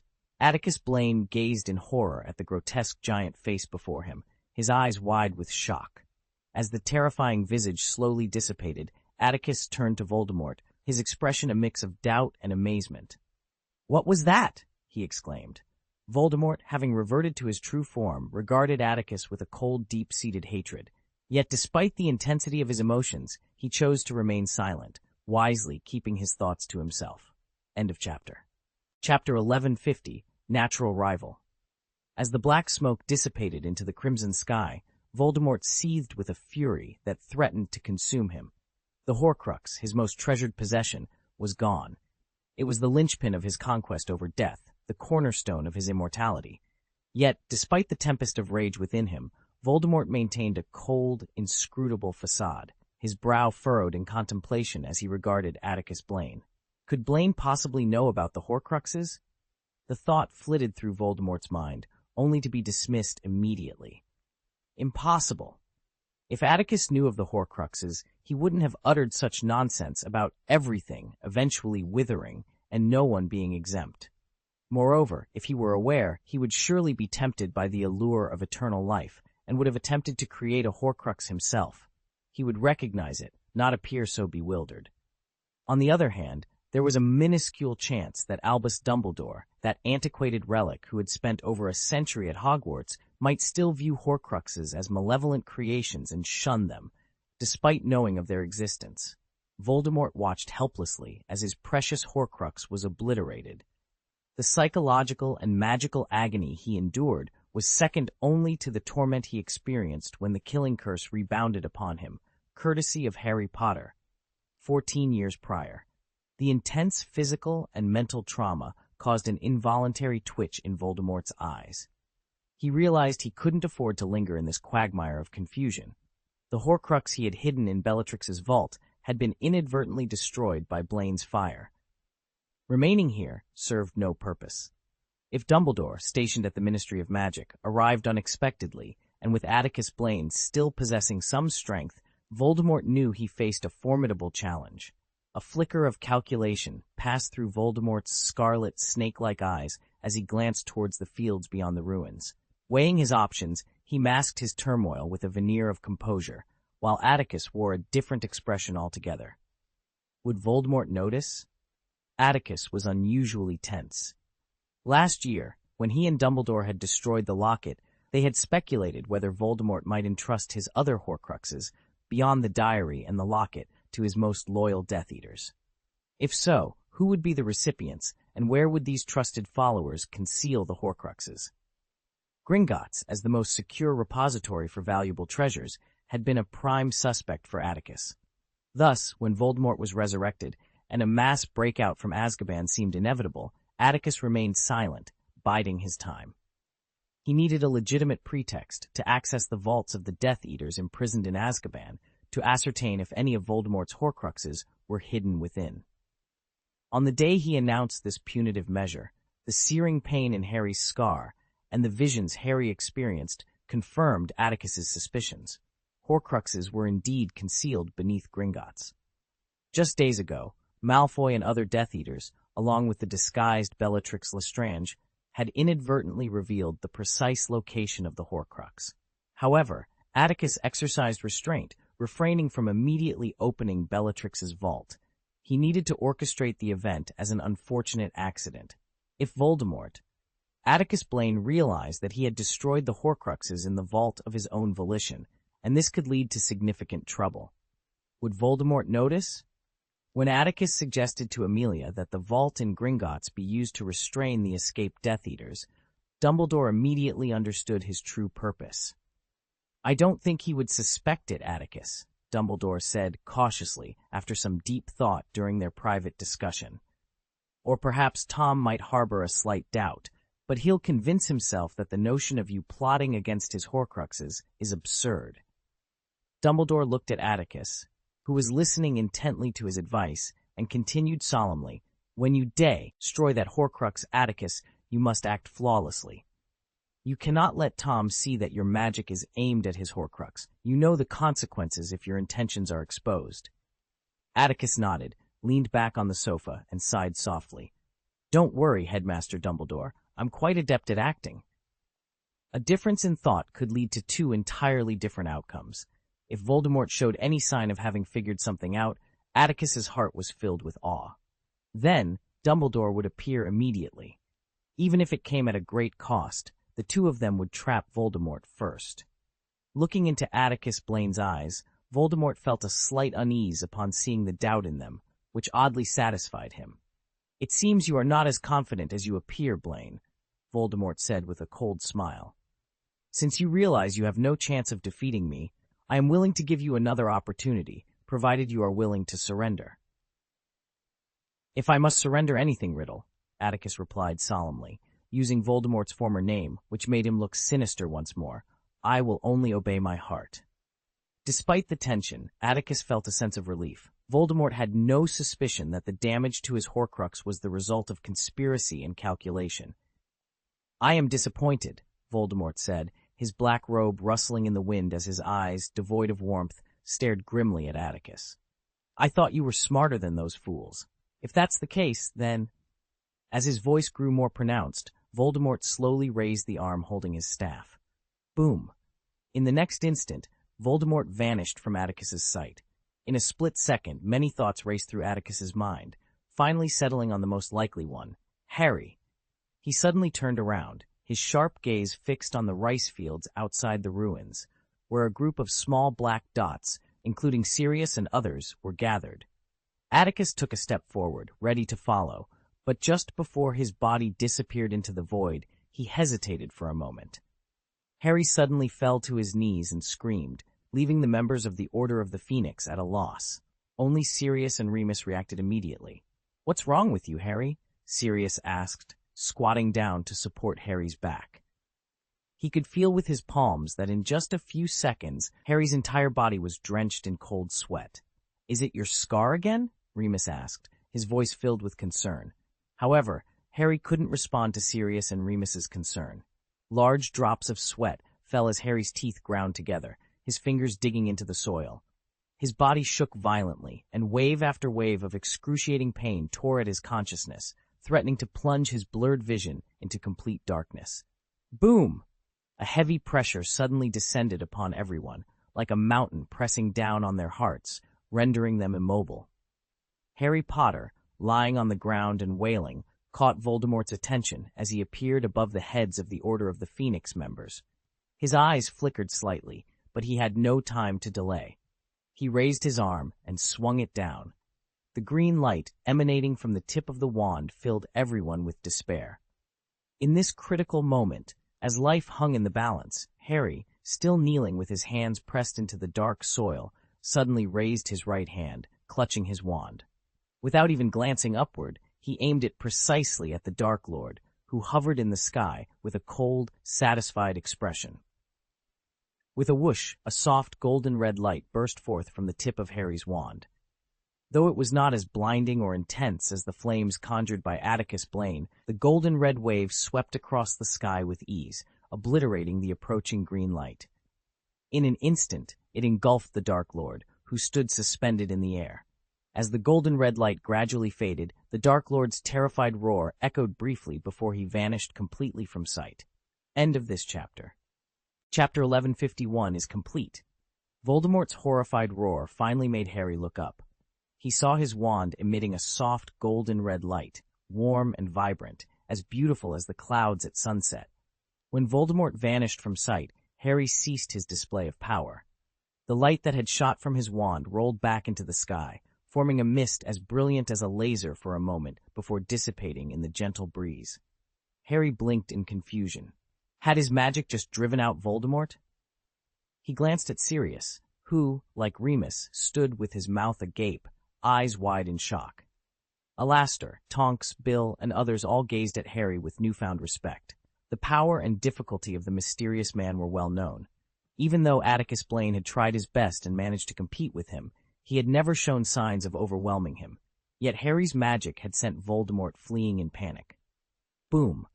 Professor Blaine emerged from the void. His expression was not as exaggerated as Sirius and the others, but Harry could still read the complexity in his brown eyes. "Professor Blaine."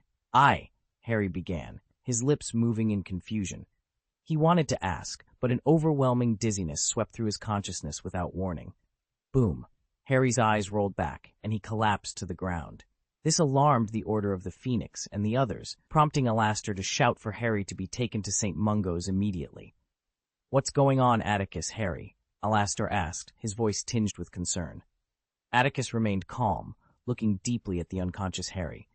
"Don't worry, it's just exhaustion, nothing serious. Still, it would be best to send him to St. Mungo's for a checkup. Sirius, you should also have your injuries examined."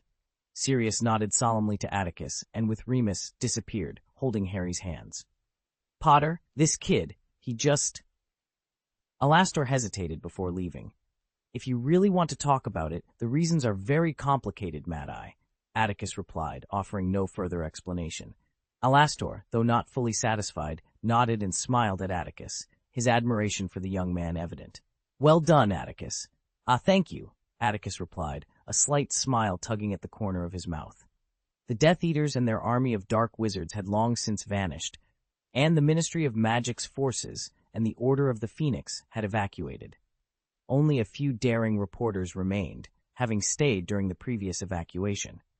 They now ran along the ridges dividing the square fields, heading toward where Voldemort was last seen and where the golden red light had swept across the sky.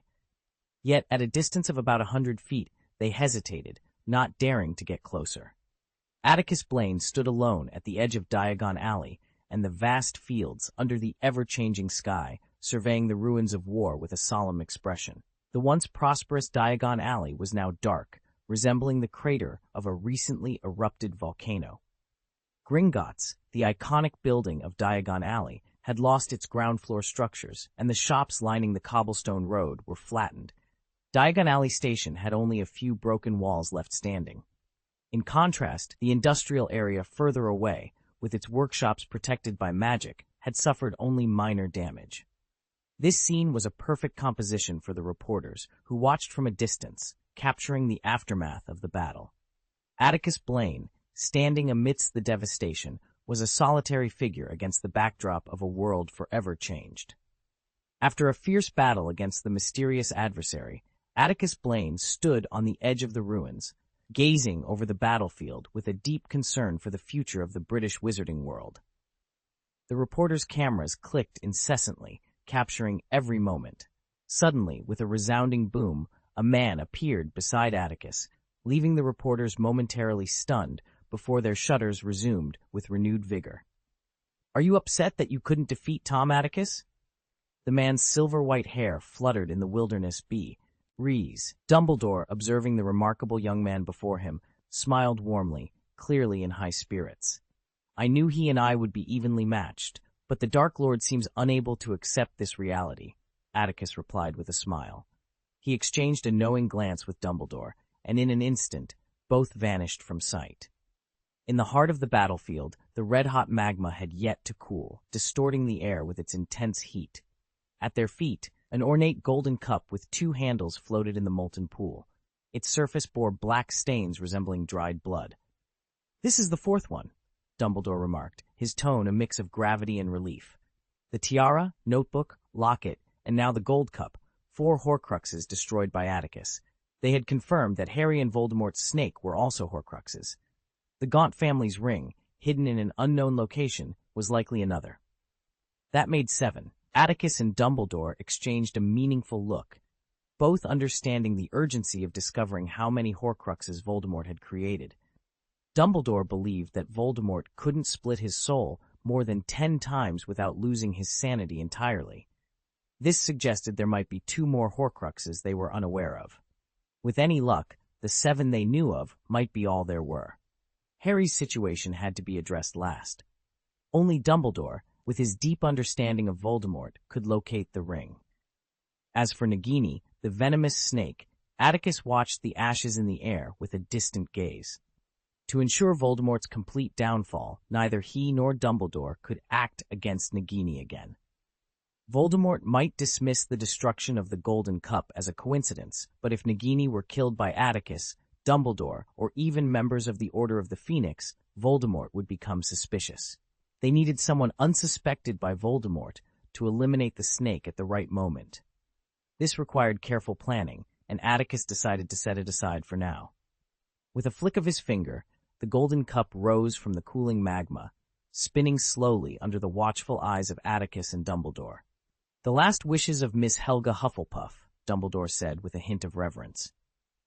"Did you notice, Atticus, that like Lady Ravenclaw's diadem, it wasn't destroyed by your powerful fire?" Atticus nodded, his gaze fixed on a magical rune at the base of the cup, distinct from the goblin-crafted patterns. The same runes adorned the tiara, locket, and the sword of Gryffindor in Dumbledore's office. Suddenly, Atticus's eyebrows twitched, his eyes alight with realization as he turned to Dumbledore. "If I'm not mistaken, Atticus, you're thinking," Dumbledore began, frowning slightly. "I almost forgot this. Unintentionally, we have acquired thee. Among the most renowned treasures left by the 4 founders of Hogwarts are the legendary 4 true runes." Even after his intense duel with Voldemort, Atticus Blaine's heart had never pounded as fiercely as it did now.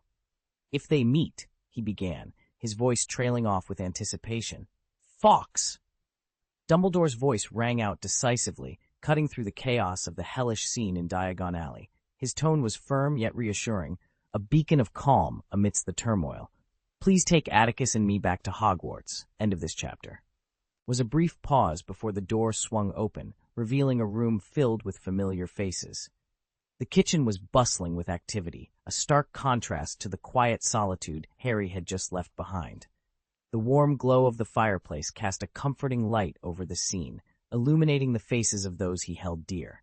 Sirius Black, his godfather, was leaning against the counter, engaged in a lively conversation with Remus Lupin, whose gentle demeanor always brought a sense of calm. Hagrid, towering over everyone else, was seated at the table, his booming laughter echoing through the room. The sight of them all safe and sound brought a wave of relief washing over Harry. "Harry!" Sirius exclaimed, his eyes lighting up as he noticed Harry standing in the doorway. "You're awake!" The room's attention shifted to Harry, and a chorus of greetings followed. Harry managed a small smile, feeling the warmth of their welcome seep into his bones. It was a stark reminder of the bonds they shared, forged in the fires of adversity. "How are you feeling?" Remus asked, concern etched on his face as he approached Harry. "I'm okay," Harry replied, though his voice was still a bit hoarse. "Just trying to make sense of everything." Sirius clapped a reassuring hand on Harry's shoulder.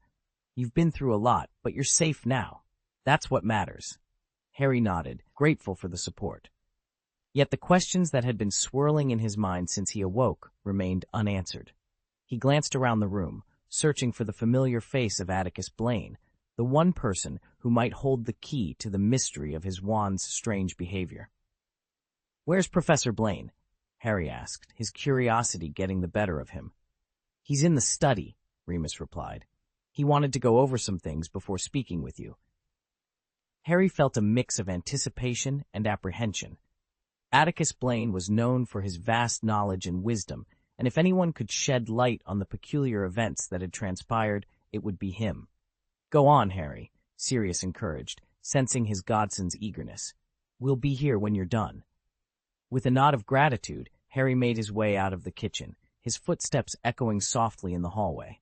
The study was just down the corridor, its door slightly ajar. Taking a deep breath, Harry pushed it open and stepped inside. Atticus Blaine was seated at a large oak desk, surrounded by stacks of books and parchment. His eyes, sharp and perceptive, met Harry's as he entered. There was a moment of silence, a mutual understanding passing between them. "Harry," Atticus greeted, his voice calm and steady. "I was expecting you." Harry approached the desk, his mind racing with questions. "Professor Blaine, I need to know. What happened with my wand? Why did it act on its own?" Atticus leaned back in his chair, contemplating his response. "Magic is a complex and mysterious force, Harry. Sometimes it acts in ways we cannot fully comprehend. Your wand, like all wands, has a connection to you, but it also has a connection to its own history and the magic it has encountered." Harry listened intently, absorbing every word. "So it wasn't just me? The wand, it chose to act?" "Precisely," Atticus confirmed. "Your wand shares a unique bond with Voldemort's, a bond that transcends the usual boundaries of magic. In that moment of crisis, it responded to a call that even you were not consciously aware of." The explanation brought a sense of clarity to Harry, though it also left him with a lingering sense of unease. The power of magic, he realized, was both a gift and a burden, one that he would continue to grapple with as he navigated the challenges ahead. "Thank you, Professor," Harry said, his voice filled with gratitude. "I just needed to understand." Atticus offered a reassuring smile. "Remember, Harry, you are never alone in this journey. We are all here to support you." With a newfound sense of resolve, Harry left the study, ready to face whatever lay ahead. The world outside was still bathed in the golden hues of the setting sun, a reminder that even in the darkest times there was always hope. The kitchen was bustling with people, though it might have seemed more crowded due to Hagrid's considerable size. Atticus Blaine was still taken aback to find Mrs. Weasley and her children there. "Harry!" A shriek of surprise pierced the air, causing many in the kitchen to wince. Before Harry could recover from the auditory assault, Hermione had bounded up from the long table and wrapped her arms tightly around his neck. Harry coughed weakly. "I'm suffocating, Hermione. Could you ease up a bit? I think your training has made you stronger than most girls." With a sudden movement, Hermione released him and delivered a swift punch to his face. "You idiot!" she exclaimed. The blow was powerful, leaving Harry grimacing in pain, the corners of his mouth turning purple. Yet, he didn't retaliate. He understood why she was upset and looked at her with a mix of regret and apology. "Well done, Hermione," came a voice from the stairs. The Weasley children, gathered in the kitchen, remained silent, wary of Hermione's temper. Even Hagrid seemed to hold his breath. Emerging from behind Hagrid, Sirius appeared, his upper body wrapped in white gauze, indicating serious injuries. However, since St. Mungo's had discharged him, there was no immediate cause for concern. Harry's surprise was muted, not by Sirius's injuries, but by the calm, disappointed expression on Sirius's face. "Go," Hermione whispered, gently nudging Harry towards Sirius. The rest of the kitchen remained hushed. Harry approached Sirius, his gaze fixed on his toes, avoiding Sirius's disappointed eyes. "I suppose," Sirius began, his voice stern, "you don't expect me to be grateful for your reckless heroics on the battlefield, or proud of you for driving Voldemort away, do you?" "Sirius," Remus interjected, stepping forward from beside Mrs. Weasley. "Harry acted out of concern for you, and it was indeed him who repelled Voldemort." Remus paused, casting a curious glance at Harry. "I must admit, Harry, the power you displayed was beyond what anyone expected. Ron and Hermione mentioned you've never shown such strength before. Are you hiding something, like Atticus Blaine did at school?" "It was just an accident," Harry replied hastily. He had anticipated this question and knew he needed to clarify. "It wasn't intentional," he continued, drawing his wand and showing it to everyone.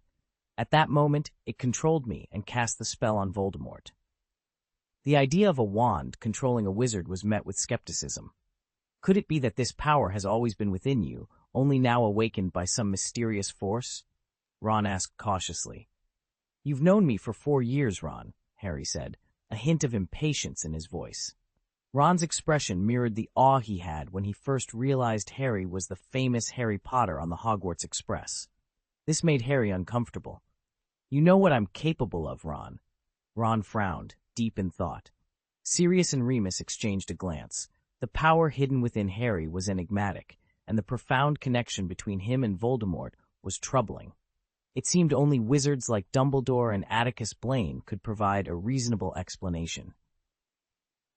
"All right," Remus nodded. "I suppose you wouldn't mind if I shared what you've told us with Albus and Atticus." The tension in the kitchen eased slightly with this question, though Sirius continued to regard Harry with a cold stare. "I think you owe me an explanation, Harry. What drove you to make such a rash and irresponsible decision to charge onto the battlefield?" Hagrid's bushy beard quivered, revealing his own shock at seeing Harry in the thick of the fight earlier that day. He had even threatened to let Sirius give Harry a good thrashing. Yet, now that the moment of reckoning had arrived, Hagrid seemed hesitant. "Sirius," Hagrid began, but Sirius cut him off. "Let him speak, Hagrid." The kitchen fell into a silence so profound that the drop of a pin would have been audible. All eyes were on Har, who stood facing Sirius's ire, and everyone was anxious for him. "I can't keep losing on this day," Harry said, his voice thick with emotion, as he blew his nose and lifted his head. His green eyes glistened with unshed tears. 14 years ago today, I lost my mom and dad. I didn't want to lose you today, Sirius." End of this chapter. Chapter 1153. The Meaning of Hogwarts. In the headmaster's office at Hogwarts, sunlight reflected off the lake and streamed through the glass windows, casting shimmering patterns on the colorfully painted dome. The office was as bright as the outdoors. Inside, Fawkes the Phoenix snored softly in his brazier, occasionally letting out a few clear and melodious chirps in his sleep. On the wall behind the desk, all the headmasters, except for Headmaster Dellis Devanti, who was at St. Mungo's overseeing treatment, were present in their portrait frames. Even some of the older headmasters, who had been asleep for a long time, opened their eyes, donned their reading glasses, and gazed with awe at the 4 legendary magical artifacts placed on the slender-legged desk. There lay Godric Gryffindor's sword, Salazar Slytherin's locket, Rowena Ravenclaw's diadem, and Helga Hufflepuff's gold cup. Under the light reflecting from the dome, these 4 glittering treasures exuded a mysterious aura. Atticus Blaine, feeling a twinge of disappointment, gently plucked the golden cup he had just acquired with his fingers. The ethereal vibration it emitted caused the other three treasures to resonate, trembling slightly. A faint sense of joy seemed to emanate from the mixed tremors, as if these four highly spiritual legendary treasures recognized each other. However, when the shaking subsided, the treasures lay quietly on the desk, unchanged. Atticus's disappointment was evident. "Ah, what a disappointing result," he sighed. Dumbledore turned his head, observing Atticus's expression. "But I'm more curious about what you expected to see." "I had hoped," Atticus began, rubbing his brow. He pulled out his wand and conjured a high-backed soft chair, sitting down slowly. Taking a deep breath, he murmured that the four great founders would emerge from their respective legacies and speak to me. "Oh, boy," came a chorus of head-shaking from the modern headmasters in the portrait frames. Armando Dippet, in a disapproving tone, remarked, "You don't think these four extremely precious artifacts are the Horcruxes left behind by the founders, do you?" Atticus did not offer an explanation, merely shaking his head slightly, his brow furrowed as he stared intently at the four artifacts. The notion that the founders would emerge from the artifacts seemed far-fetched, yet Dumbledore's eyes showed a hint of surprise. He could tell Atticus wasn't joking. Despite Principal Dippet's sarcasm, Dumbledore found the idea intriguing. He couldn't believe that the founders, with their broad minds and great vision, would split their souls. "Oh," Dumbledore suddenly exclaimed softly, a rare expression of surprise for someone who had experienced so much in life. His steady breathing became slightly irregular as he met Atticus's gaze. "I think I understand what you mean." Atticus was taken aback. Dumbledore's insight once again exceeded his expectations. "Indeed. At least I think they have the ability," Dumbledore said, staring into Atticus's eyes. "But what puzzles me is why they would leave their thoughts here." "Perhaps it's to guide us in resolving some crisis," Atticus suggested, half seriously, half jokingly. Dumbledore's eyes twinkled with amusement. "I don't think it's because we're worried about handling Voldemort," he replied, matching Atticus's tone. "I cannot make irresponsible guesses, Headmaster Dumbledore," Atticus said seriously, surprising Dumbledore. "I'm concerned that something more serious is looming, but so far I haven't noticed anything. The reason I didn't tell you is that I prefer not to let my own preparations for a rainy day." Dumbledore paused for a moment, then nodded thoughtfully. He circled the table and returned to his seat, his attention no longer on the four golden objects before him. "You're right, Atticus. Our focus must remain on Tom's next move," he said, intertwining his slender fingers. The calmness returned to his eyes behind the half-moon glasses perched on his nose. "I must admit, Harry's impulsive actions, though reckless, inadvertently provided the perfect cover for your plan to destroy the Horcrux. I suspect Voldemort is eager to uncover the nature of Harry's power. Naturally, he will also be desperate to mask his failure in the war he has been forced to wage." Atticus nodded slightly, pulling his thoughts away from the revelations of the Big Four. "After today's setback, I believe Voldemort will proceed with more caution in the future." The two individuals in the office were equally astute, understanding much without the need for lengthy explanations. Objectively, today's battle was not entirely one-sided, and Voldemort's army of dark wizards was not completely vanquished. However, Atticus could still declare it a significant victory.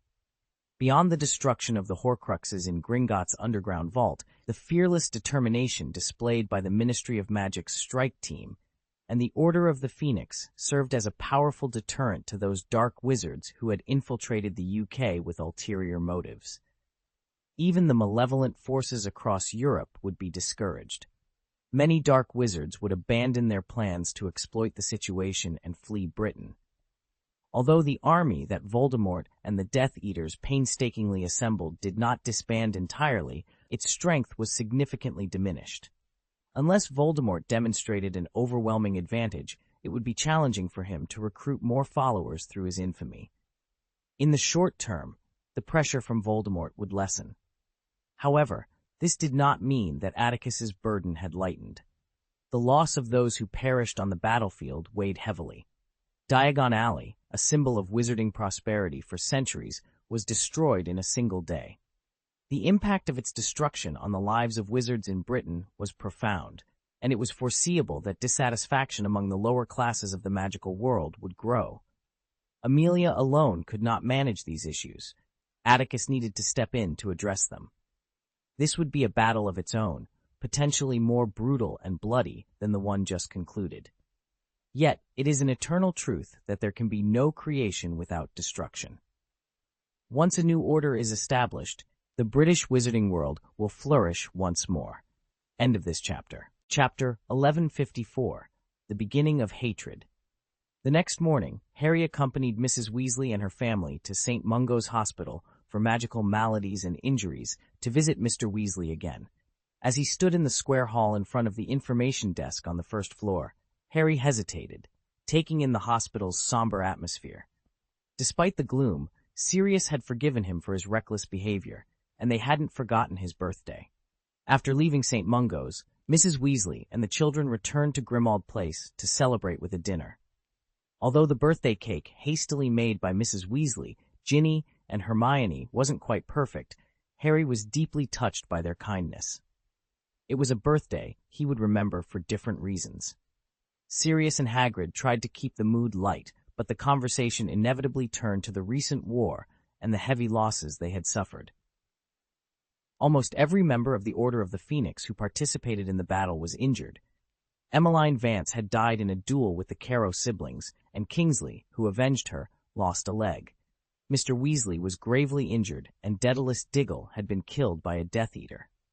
"It's Greengrass," Sirius said under the flickering candlelight. His tone was calm, but his gray eyes betrayed deep hatred.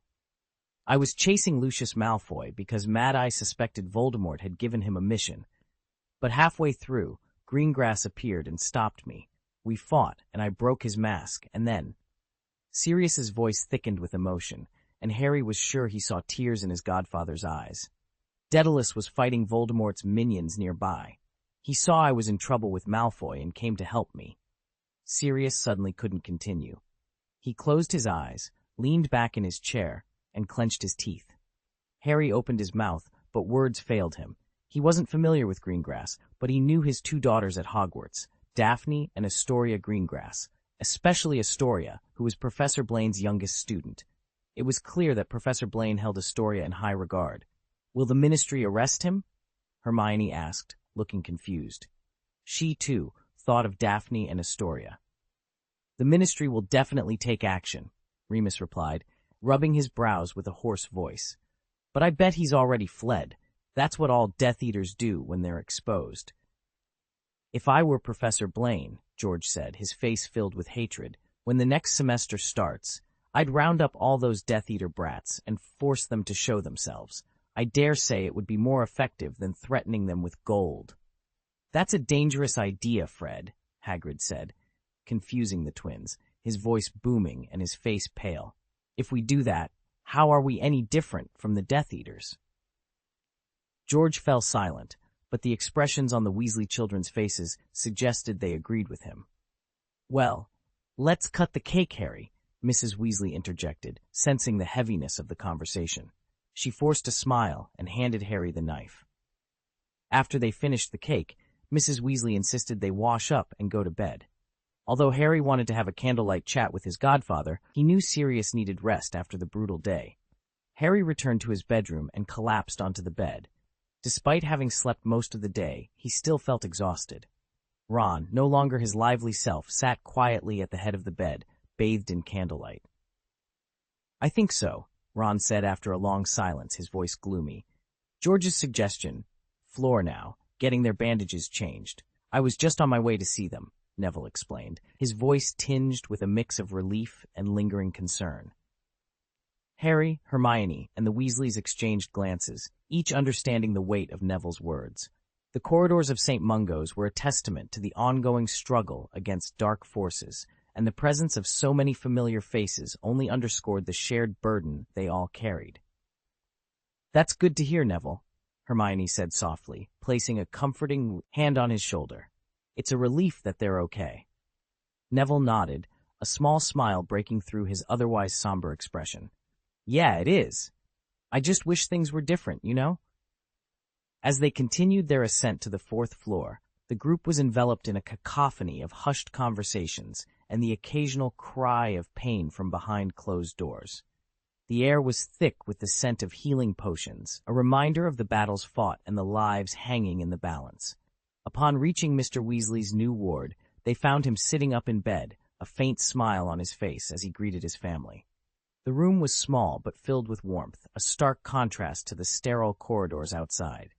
"Arthur, how are you feeling?" Mrs. Weasley asked, her voice a mixture of worry and relief. "I'm doing much better, Molly," Mr. Weasley replied, his voice steady. "The healers here are doing a fine job. I should be back on my feet in no time." Ginny rushed to her father's side, her eyes glistening with unshed tears. "We were so worried, Dad." Mr. Weasley reached out, gently patting her hand. "I know, sweetheart, but I'm all right now, thanks to all of you." As the family gathered around Mr. Weasley, Harry stood back, observing the scene with a sense of gratitude. Despite the darkness that loomed over them, moments like these reminded him of the strength found in unity and love. Atticus Blaine's class, the looming threat of Death Eaters, and the constant danger they faced seemed distant for a moment. Here, in this small hospital room, surrounded by friends and family, Harry found a brief respite from the chaos of their world. As they settled in, exchanging stories and laughter, Harry couldn't help but feel a renewed sense of hope. Together, they would face whatever challenges lay ahead, armed with the knowledge that they were not alone. Atticus Blaine had come to collect medicine for his parents. As he explained their situation to Ron and the others, his eyes were filled with concern. "Their lives were saved," Ron muttered, sounding less than enthusiastic. "This is cause for celebration, Ron," Mrs. Weasley interjected, her voice rising in disapproval of Ron's attitude. She then turned to Atticus with a warm smile, welcoming him. Suddenly, a commotion erupted from downstairs. Those gathered at the top of the stairs could hear applause and shouting coming from the first floor. The atmosphere was growing increasingly lively, which seemed quite out of place in the usually somber St. Mungo's Hospital. "Minister Bones!" someone exclaimed. A few people leaned over the banister, curiosity piqued. Amidst the clamor, Harry could just make out several voices calling out the minister's name. End of this chapter. Chapter 1155. Never Surrender. Harry and his friends reacted swiftly. However, by the time they descended from the fourth floor to the first, the entrance hall of St. Mungo's was already teeming with the relatives of victims, the slightly injured, and St. Mungo's nurses. The crowd left only a small space for Minister Bones, dressed solemnly in black, and Mad-Eye Moody, who sported a bloody bandage on his head. With no room to step on the first floor, they had to stand on the stairs, watching as Minister Bones shook hands with the wounded one by one. The noise was so overwhelming that they couldn't hear what Minister Bones was saying. "Why is Professor Moody with Minister Bones?" Harry muttered. During their month at Grimmauld Place, whenever they called him Professor Mad-Eye, he would angrily remind them that he had never actually taught a single day at Hogwarts. Yet, people like Harry were still accustomed to calling him Professor. "My situation is that I can only take leave for the time being," Sirius's voice suddenly came from behind them. "But the minister's safety is paramount, so I asked Alastor to cover for me for a few days." "What brings Minister Bones here, Sirius?" Hermione asked, tilting her chin up. "Of course, it's condolences," Sirius replied. "We've suffered a great loss, haven't we?" Many people waved to Minister Bones, but Harry watched the scene quietly. If Cornelius Fudge had been the one offering condolences, Harry would have thought it was just for show. Minister Bones, surrounded by the crowd below, had a firm look in her eyes. When she faced the wounded and their families, the sadness and anger in her eyes were evident to many. "She looks a lot older than she did during the Triwizard Tournament." Ron's sudden sigh reminded Harry. Indeed, compared to a month ago, the wrinkles on Minister Bones' forehead and the corners of her eyes were more pronounced, and her hair had become significantly whiter. She seemed to have aged 10 years in just 1 month. "After all, we are in a time of war, and a tough minister of magic has to bear a lot of pressure and criticism," Sirius sighed. "She shouldn't be here." Harry's sudden words surprised Neville. "Why?" Neville asked. "There may be Voldemort's minions here, and they might seize the opportunity to attack her," Harry explained, recalling the Death Eater he had seen here yesterday, recognized by Mrs. Weasley. His warning wasn't baseless. There was a certain possibility to his concern.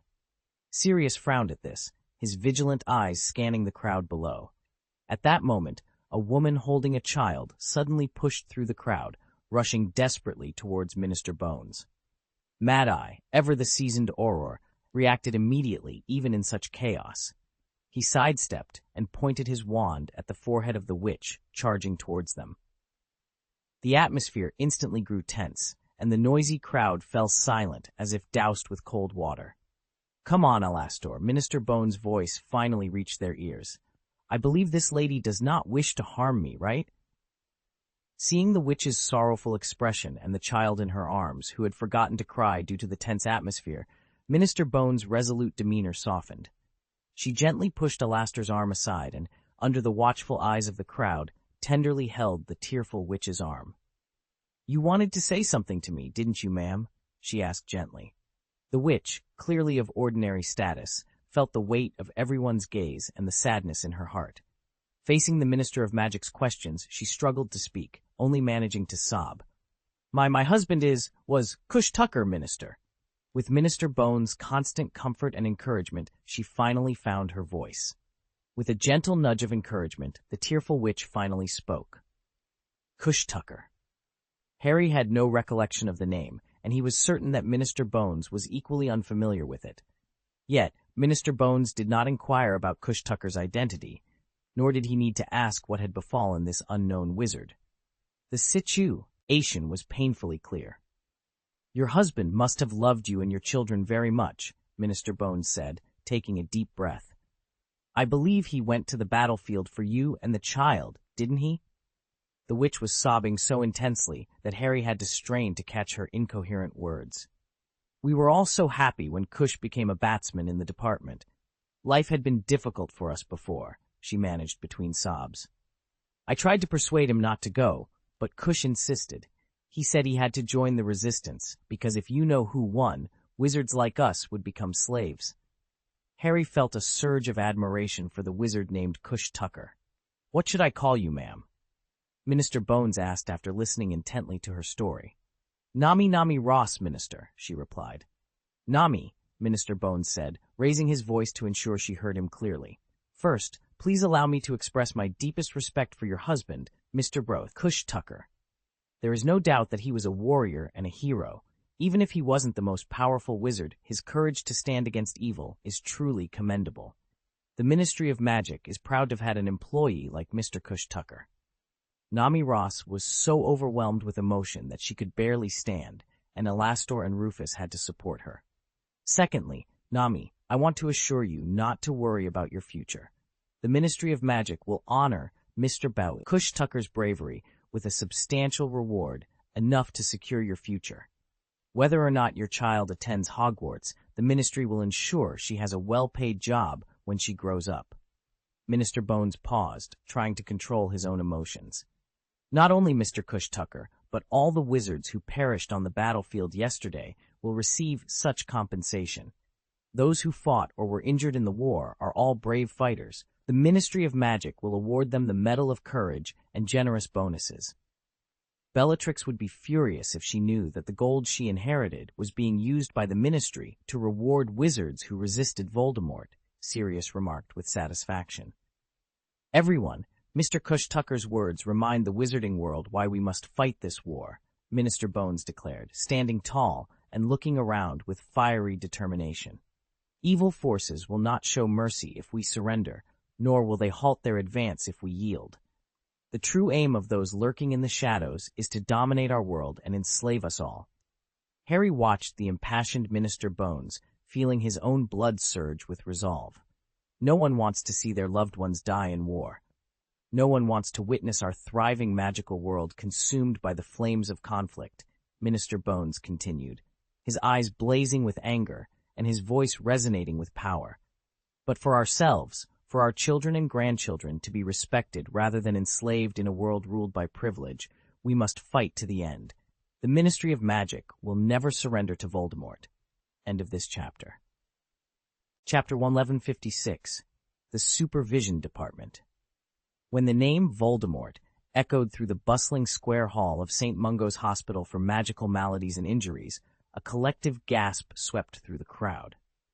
Before the relative peace of the past decade, the British Ministry of Magic had endured several tumultuous decades. The man his followers called the Dark Lord had instilled terror with his name through countless cold-blooded murders and bloody massacres.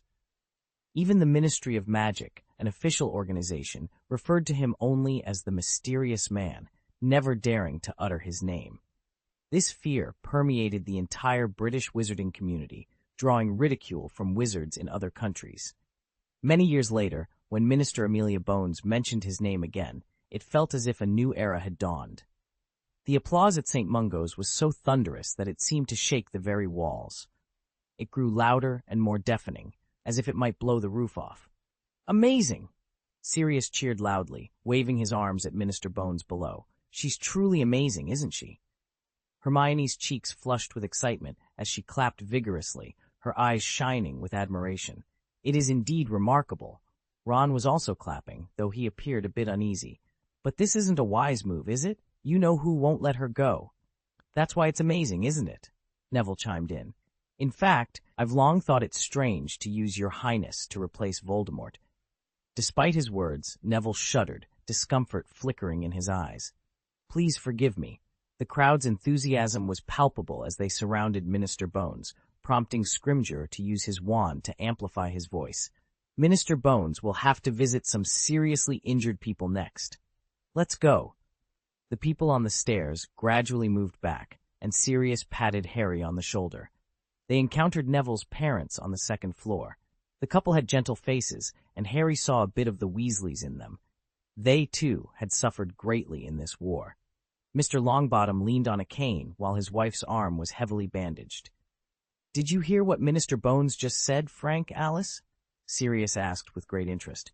"Certainly," Neville's father replied, his excitement evident. "Minister Bones's courage is admirable. The Ministry of Magic will surely achieve great things under her leadership." Alice rolled her eyes at her husband, then looked at Neville tenderly. "These must be your friends, right, Neville? Why don't you introduce them to us?" "That's what I was planning, Mother," Neville said with a smile, holding Alice's uninjured arm. "Look, that's Hermione. You know her. The others are Ron, Ginny, George, and Fred. They're all from the Weasley family." "Hello," Mrs. Longbottom nodded at them, a frown creasing her forehead. "Your father was also injured, right? Is he okay?" "Arthur is on the 4th floor. We were just about to go see him," Sirius interjected. As expected, Mr. and Mrs. Longbottom joined them. As the finale, Harry was grandly introduced by Neville. "Neville has told us a lot about you over the past month." Frank glanced briefly at Harry's scar before looking away, speaking with interest. "He said you were very brave. Apparently, you had the guts to run onto the battlefield. For an underage wizard, that's truly extraordinary." "Don't praise him for that, Frank." Sirius rolled his eyes, causing Harry's cheeks to redden. "We all know that it wasn't just Atticus Blaine who defeated Voldemort yesterday." Frank smiled innocently, though confusion clouded his brow. "Honestly, I thought the Ministry was going to make a big fuss about this. Harry Potter defeated Voldemort again, but I heard that Minister Bones has, for some reason, strictly prohibited the spread of this matter and has also barred the Daily Prophet from publishing it. It's not fair to you, is it, Harry? This could make you famous. After all, even Atticus Blaine is here."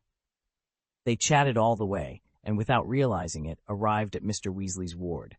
There, they found Atticus sitting beside Mr. Weasley's bed, who looked as snug as a dumpling. The two seemed to be discussing something serious, with a hint of hesitation evident in Mr. Weasley's frown. "Ah, you're here," Atticus said, standing up from his stool and smiling as he nodded at the group entering the room. "When did you get here, Atticus?" Sirius asked, raising an eyebrow.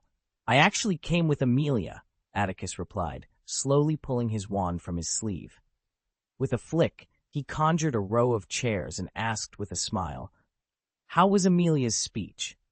"The effect was remarkable," Sirius said, sitting down and picking up an apple from the fruit basket on Mr. Weasley's bedside table. "But why don't you make an appearance and say something to the people?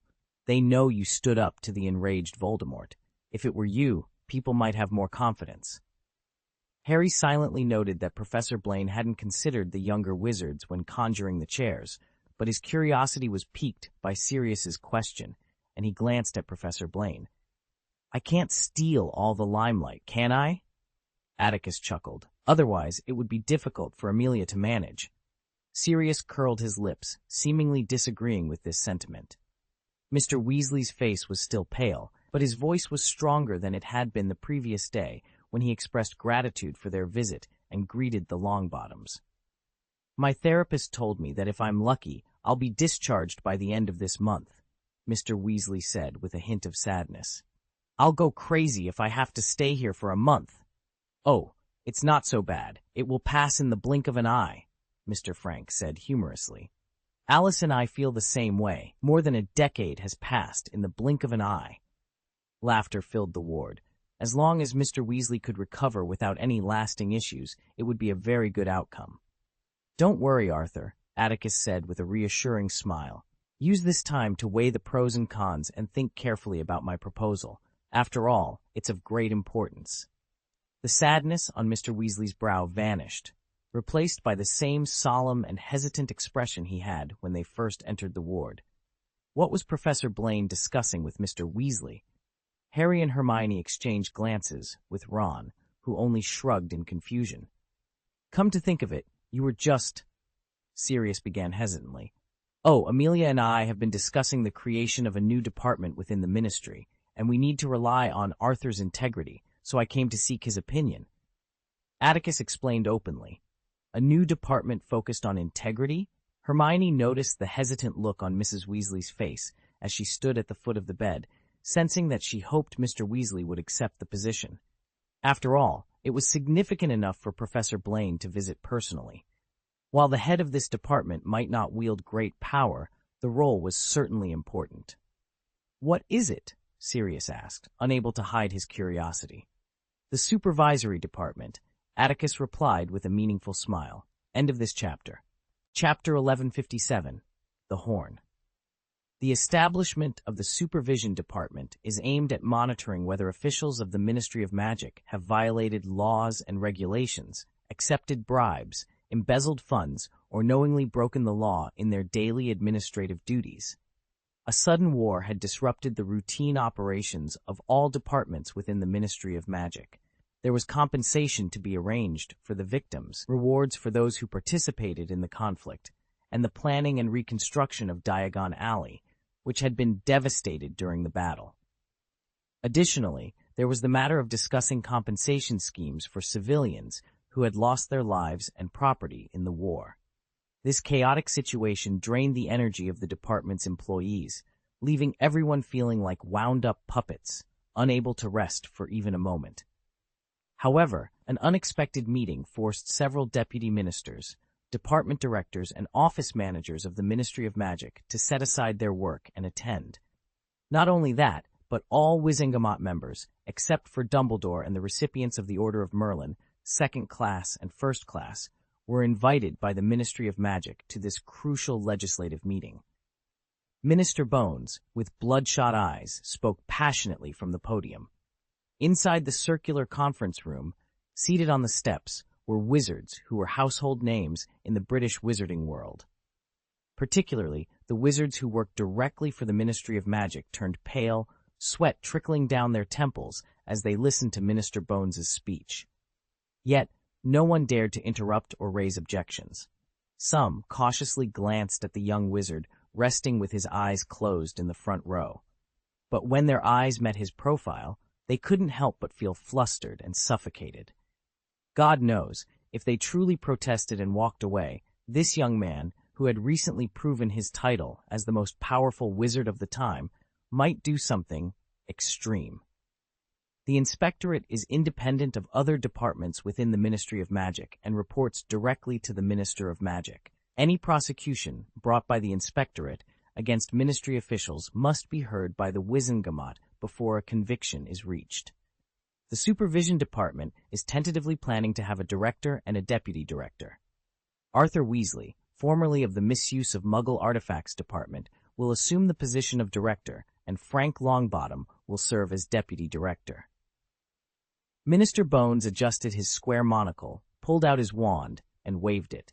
A thick stack of documents on the podium immediately flew into the air, distributing evenly to each participant. These are the detailed rules of the supervisory department. Please read them carefully. Afterward, we will initiate a vote on the establishment of the supervisory department, Minister Bones announced.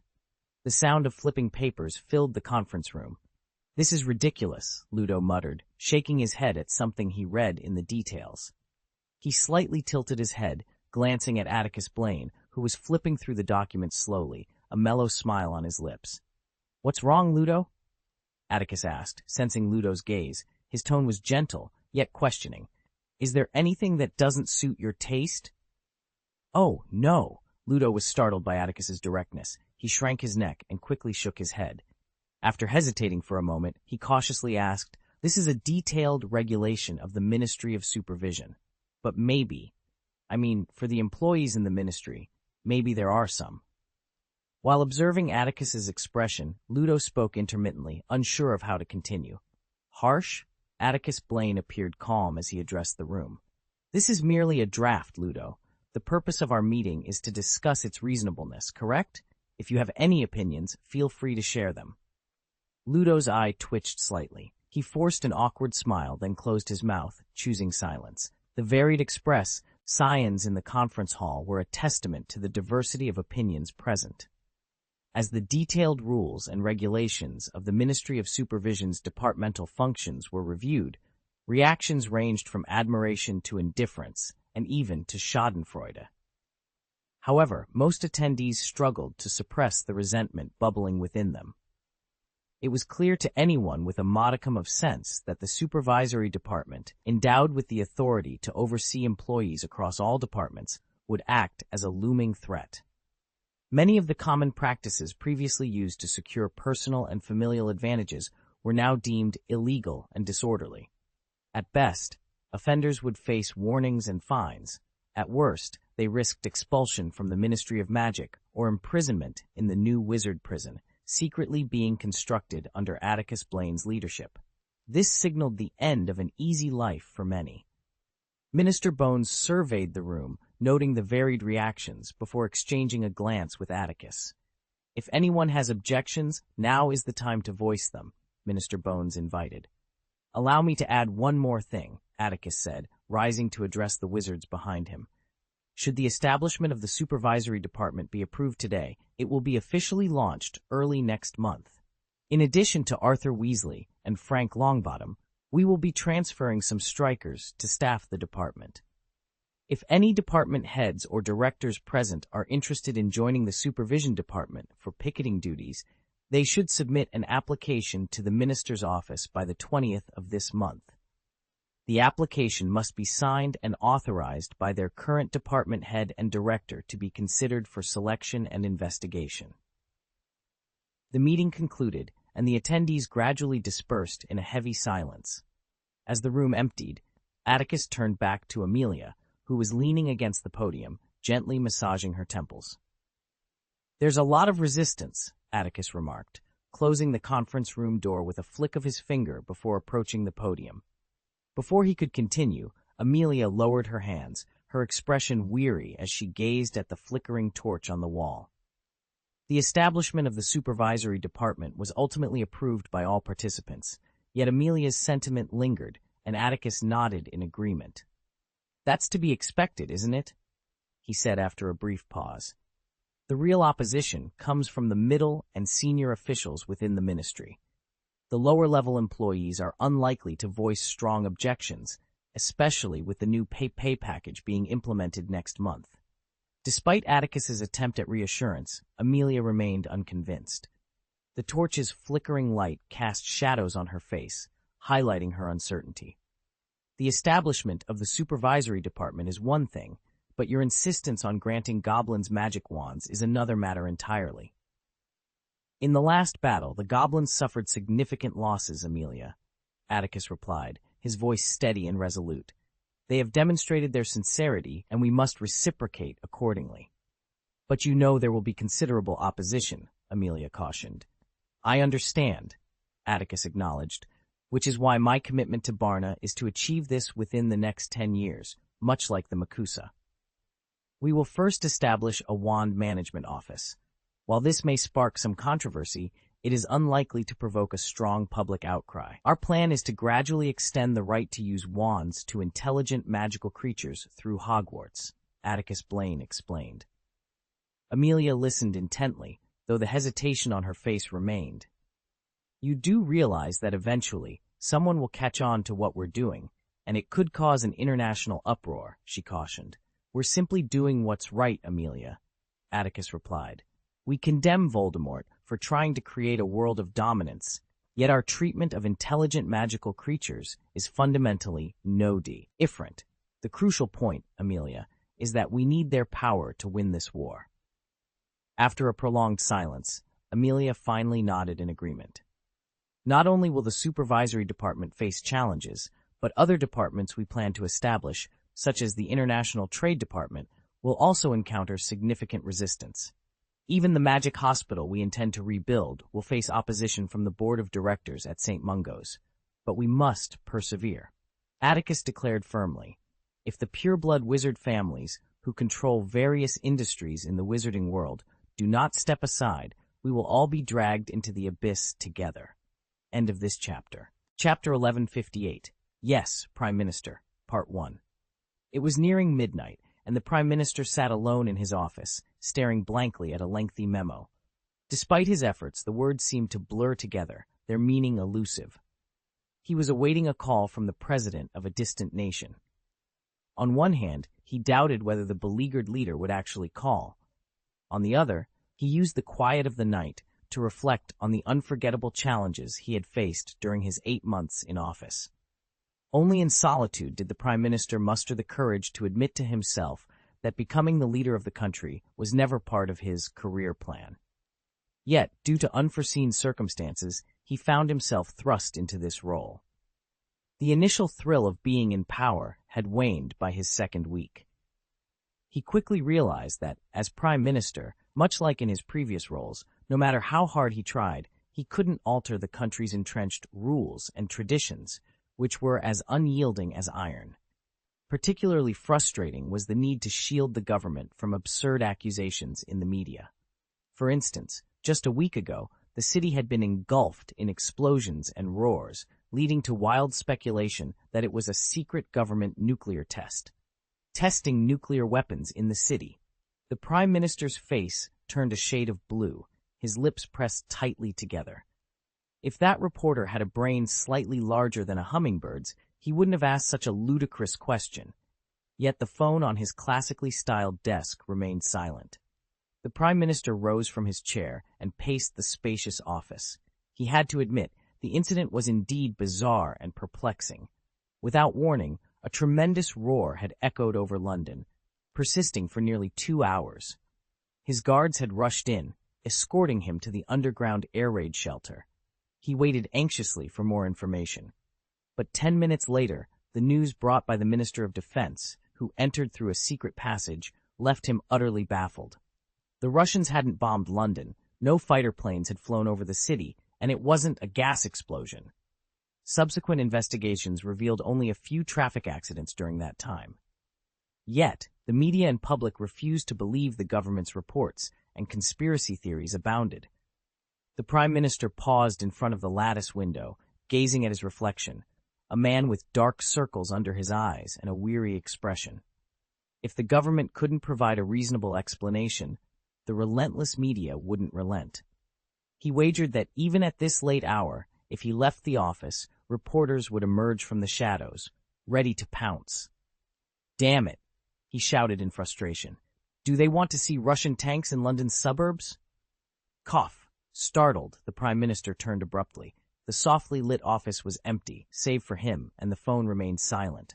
It must have been his imagination. His tense shoulders slowly relaxed, and he sighed heavily, realizing he needed rest. Cough, cough! The coughing sound returned, louder and more insistent. Who is it? He cried out, stumbling backward and colliding with the window. His eyes scanned the office, wide with disbelief, yet not filled with astonishment, but with... The door shut with a flick of his wand, sealing the room in an eerie silence. The Prime Minister, immobilized and bewildered, could only watch as the young man approached him with a calm yet commanding presence. "Prime Minister," the young man began, his voice smooth and reassuring. "I apologize for the abruptness of our visit and the measures we've taken. My name is Atticus Blaine, and I assure you, we mean no harm. We are here to discuss matters of utmost importance that concern both our worlds." Atticus Blaine's eyes, a striking shade of purple, seemed to hold a depth of wisdom far beyond his years. The Prime Minister, though still wary, found himself oddly comforted by the young man's demeanor. He nodded slightly, indicating his willingness to listen. Minister Bones, having regained her composure, stepped forward. "Prime Minister, the situation is dire. The dark wizard Voldemort and his followers are a threat not only to the wizarding world, but to yours as well. We need to collaborate to prevent any potential disasters." The Prime Minister, still frozen in place, managed to muster a response. "What do you need from me?" Atticus Blaine gestured with his wand, releasing the Prime Minister from his frozen state. "We need your cooperation and understanding. There may be incidents that require your discretion and swift action. We will provide you with the necessary information and support." The Prime Minister, now able to move, rubbed his wrists and took a deep breath. "I see. This is all quite overwhelming, but I understand the gravity of the situation. What do you propose we do?" Minister Bones exchanged a glance with Atticus before speaking. "We will establish a secure line of communication between our offices. In the event of any suspicious activity, you will be informed immediately. Additionally, we will deploy a team of wizards to assist in safeguarding key locations." The Prime Minister nodded, his mind racing with the implications of this newfound alliance. "Very well. I will do what I can to assist. But I must ask, how do I explain this to my cabinet?" Atticus smiled gently. "For now, it might be best to keep this between us. We will provide you with a cover story that will suffice for any inquiries."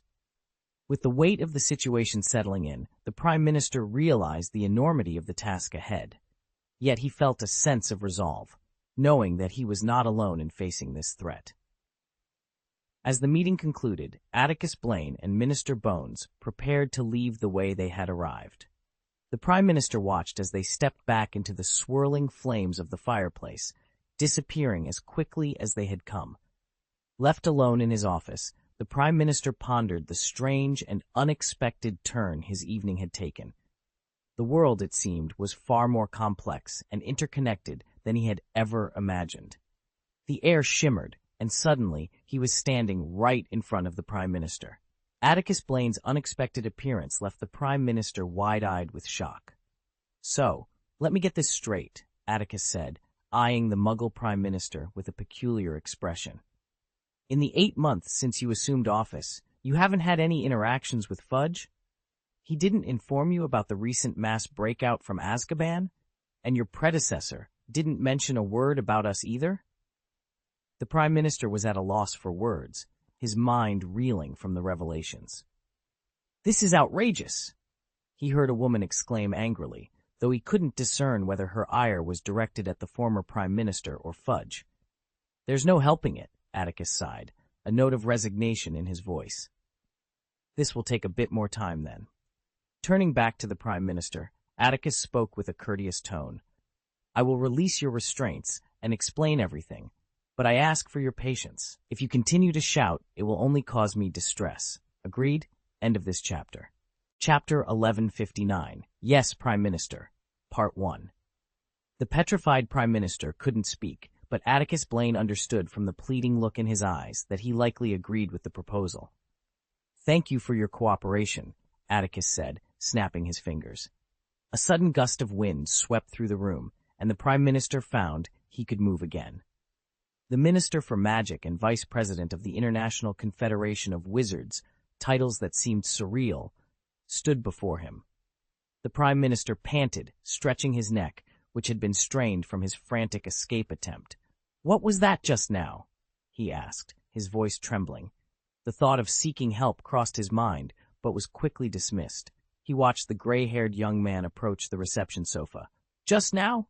Oh, that was magic!" Atticus replied, waving his wand. A dusty wine bottle and 3 crystal-clear glasses appeared on the coffee table.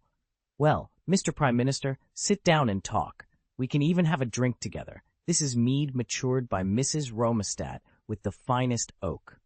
The Prime Minister's mind raced. It wasn't just magic, it was a revelation. The titles of the two individuals in his office, Minister of Magic and Vice President of the International Confederation of Wizards, were not mere fabrications. Slowly he walked toward the sofa where the two awaited him. "From what you said," he began, trying to regain some control over the situation, "my predecessor seemed to know you?" "Typically, the Minister of Magic only contacts the ruling Muggle Prime Minister in emergencies," Amelia said, sitting with a dignified posture. "So, your predecessor must have known my predecessor, Cornelius Fudge. He stepped down due to his involvement in some criminal incidents." The wine bottle floated up, pouring clear yellow mead into each glass. The Prime Minister held his breath for a moment, glancing at the gray-haired young man. He sensed that this vice-chairman possessed the power to end his life at any moment. "But why didn't my predecessor tell me there are wizards in this country?" he asked. "I'm afraid he didn't want to be seen as a laughingstock or a lunatic," Atticus chuckled. "If you hadn't witnessed something with your own eyes, I'm afraid you wouldn't believe in the existence of wizards, right?" The Prime Minister was speechless. Atticus and Amelia both raised their glasses, but the Muggle Prime Minister hesitated, his mind racing. Judging by their demeanor, they hadn't come to assassinate him, and if they were truthful about their identities. "If I remember correctly, you just said," the Prime Minister continued, trying to assert himself, "the Minister of Magic will only meet with the Prime Minister in times of emergency." Atticus and Amelia exchanged glances before Atticus spoke gently. "That is indeed the case, but for your convenience, I think it would be best for us to take some time to give you a brief introduction to the magical world." The Prime Minister nodded, feigning attentiveness. "It's relatively easy to explain. After all, Muggle, it's a general term for people who don't know magic. The Muggle world has always had the concept of wizards. A wizard is a person who can use magic. Although the number of wizards is small compared to Muggles, the wizarding community has its own society, which is relatively closed. We call it the magical world. In the wizarding world, there are also a series of social organizations serving the people, such as governments, schools, hospitals, and banks. Additionally, the wizarding world is generally divided by country. For instance, there is the British wizarding world, the French wizarding world, the German wizarding world, and most European countries have their own wizarding communities. The same holds true for America, Asia, and Africa. Atticus Blaine paused for a moment before continuing. "By the way, the history of wizards is almost as long as that of Muggles. We are all human beings, not some kind of alien species." The Prime Minister appreciated the way the young Vice President introduced him, concise and to the point. Despite his admiration, the Prime Minister was still astonished to learn that there were people with magical powers living within human society. Alongside his surprise, he couldn't help but feel a sense of panic. How many wizards are there in the UK? He asked. According to the Ministry statistics, there are 46,102 permanent wizards in the UK. In addition, there are probably more than 10,000 itinerant wizards, Amelia responded to the Prime Minister's inquiry. "So, that means there are about 60,000 wizards in the UK, the Prime Minister said, taking a deep breath. "So many people have the ability to come and go from my office as if it were their own home?" "Oh, of course not," Atticus smiled slightly. "The fireplace in your office is under strict surveillance by the Ministry of Magic. No one except the Minister of Magic has the right to enter your office via the Flu network." "Strict monitoring," the Prime Minister protested vehemently. "You can't spy on my office without permission." "It's the Flu network, not your office," Amelia replied calmly. "We are not monitoring your daily work. We are simply guarding against wizards with bad intentions. You must understand that not all wizards are good people, right?" Fireplace, Flu network, two more unfamiliar terms popped into the Prime Minister's mind, making his head spin. "Okay, go on," he said, trying hard to suppress his dissatisfaction, though he couldn't forget that the wizarding vice president had rendered him immobile in an instant. "As Minister Bones just mentioned, there are bad wizards among us. Perhaps bad is too mild a term. Some wizards can only be described as extremely evil. Atticus took a deep breath, his expression turning serious. There is a particularly malevolent wizard who has committed numerous atrocities, yet possesses great magical power. For nearly 30 years, the wizarding government and many righteous individuals have sought to bring him to justice, but have been unable to do so. Due to certain circumstances, he left the country and lay dormant. Now, he's back in England, gathering his forces and engaging in open warfare with the government. Mr. Prime Minister, I regret to inform you that the British wizarding world is currently in a state of war, and this conflict may spiral out of control at any moment. It could potentially spread to other magical countries and the Muggle world. State of war, the Prime Minister repeated, eyeing the Vice President of the United Nations with skepticism. He refrained from commenting on how a young man, who appeared to be in his early 20s, could become the chairman of the Wizarding United Nations. However, precisely because of his youth, the Prime Minister wondered if Atticus was exaggerating. Chairman Blaine, you just mentioned that there is a wizard war occurring in Britain. Is that true? The Prime Minister turned to Minister Bones. Can I understand that you are pursuing the founder of a terrorist organization among wizards? Of course, he may be more cunning. Atticus is not exaggerating, Mr. Prime Minister. Minister Bones interjected sternly, seeing through the Muggle Prime Minister's hopes. It is indeed a war, and the wizards have suffered heavy losses. During the height of Voldemort's reign, Muggles suffered significant losses, though you may not be aware of it. According to the International Statute of Wizarding Secrecy, any evidence of magic is concealed. The Ministry of Magic often attributes Voldemort and his followers' massacres of Muggles to natural disasters, a narrative more palatable to the non-magical world. However, I can reveal that over the past 30 years, Voldemort's acts of terror have claimed the lives of at least tens of thousands of Muggles. Thousands? The Prime Minister questioned Ms. Bones with a skeptical expression. Just a week ago, there was a massive explosion and a deafening roar in London. I noticed that numerous Muggle newspapers were demanding a credible explanation from you and your government. As the Muggle Prime Minister leapt from the sofa, his face pale with shock, Atticus Blaine offered a reassuring smile. That incident was part of our ongoing battle against Voldemort and his army of dark wizards. End of this chapter. Chapter 1160. Yes, Prime Minister. Part 1. It's you. The Prime Minister leapt from his chair, startled by his own reaction. Despite his conscious effort to maintain composure in front of the two high-ranking individuals from the clandestine group, his face flushed with anger as he scolded them. You've caused all this chaos. It's utterly unfair. I've been plagued with worry for an entire week. Why must I constantly explain to reporters about the troubles you've stirred? My government is not conducting underground nuclear tests in London, nor has that giant in the Far East dispatched bombers and steel torrents to Britain. The Prime Minister paused, gasping for breath. You should step up and take responsibility. Atticus Blaine and Amelia exchanged a glance. Do you really need us to clarify everything to your people? Atticus asked gently. While I personally have reservations about the long-standing policy of keeping the wizarding world separate from the Muggle world, I think we can all agree that revealing the magical world to your people would cause more chaos than it would solve. The Prime Minister was momentarily speechless. After a pause, he sank back into the sofa, defeated. The Vice Chairman was right. Even if the giant from the Far East did send a torrent of steel to the outskirts of London, the resulting chaos might pale in comparison to the uproar that would ensue if people discovered the existence of real magic. Well, Mr. Prime Minister. Amelia glanced at the antique clock in the corner before turning her serious gaze back to him. Can I assume that you have fully accepted the existence of the magical world and understand the threat that Voldemort, the most malevolent wizard in history, poses to both our worlds? What kind of trouble has he caused? The Prime Minister demanded coldly, looking up at Amelia. You mentioned that this dark terrorist named Voldemort has been responsible for numerous heinous incidents in the UK. What are they?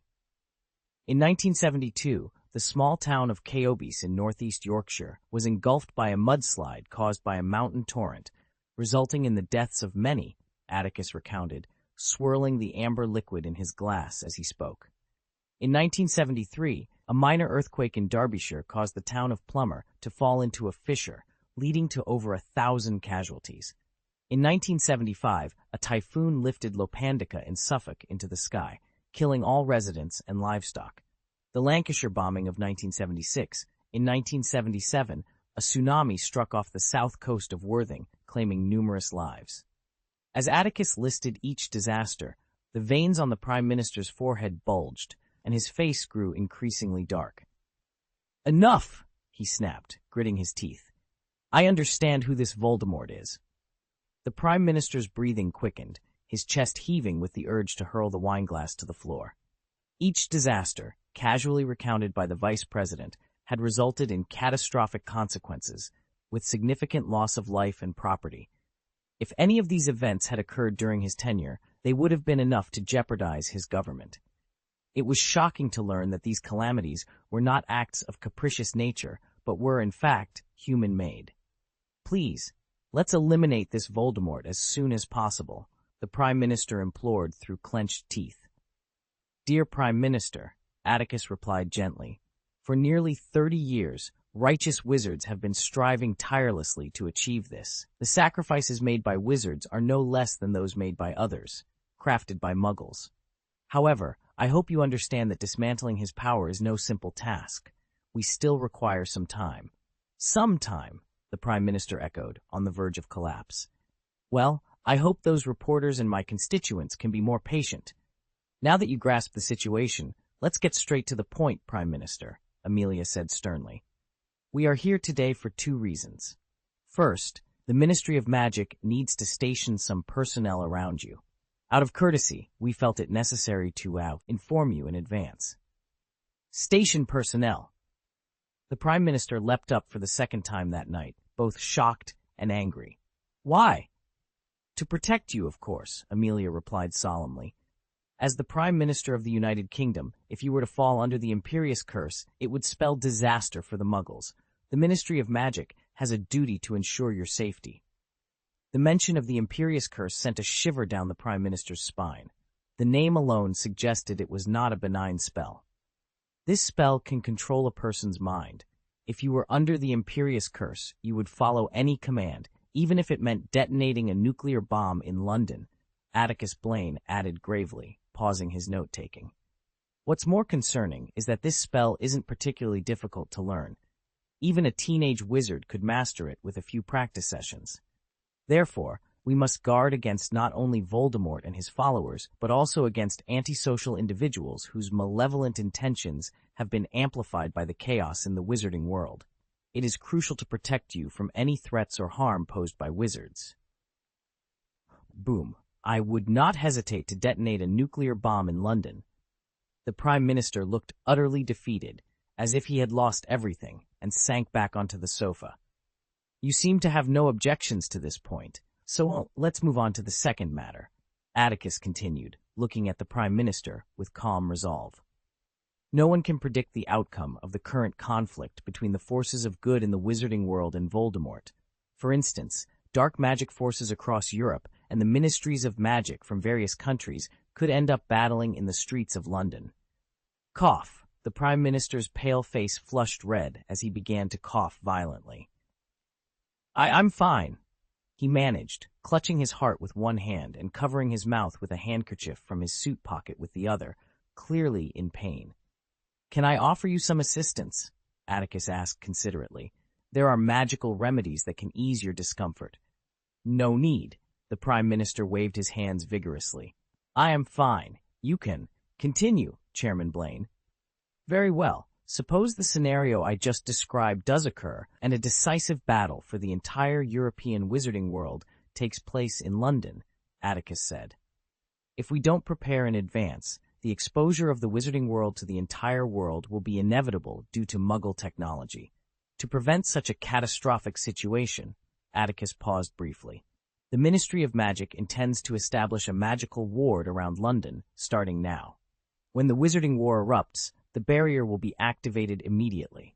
At that time, London will be isolated. Until the war concludes, All means of communication with the outside world will be severed. This will also facilitate the Ministry of Magic's efforts to erase the memories of London residents. Of course, during the isolation period, residents may experience panic. May experience panic? The Prime Minister's expression was one of sheer numbness. That's the situation, Amelia said, rising to her feet. The individual assigned by the Ministry of Magic to protect you will begin their duties tomorrow. You needn't worry about arranging a position for them. The Prime Minister was lost in thought, contemplating the situation until the two visitors who had come to see him began to move towards the fireplace once more. Suddenly, he snapped back to reality. "Wait, you two!" the Prime Minister called out urgently. Turning back, Atticus Blaine looked at the Prime Minister, who was seated beside the sofa with a look of desperation etched across his face. "Is there something else, Mr. Prime Minister?" he inquired. "For God's sake!" the Prime Minister exclaimed, his voice tinged with desperation. "Let's put an end to Voldemort as soon as possible, okay?"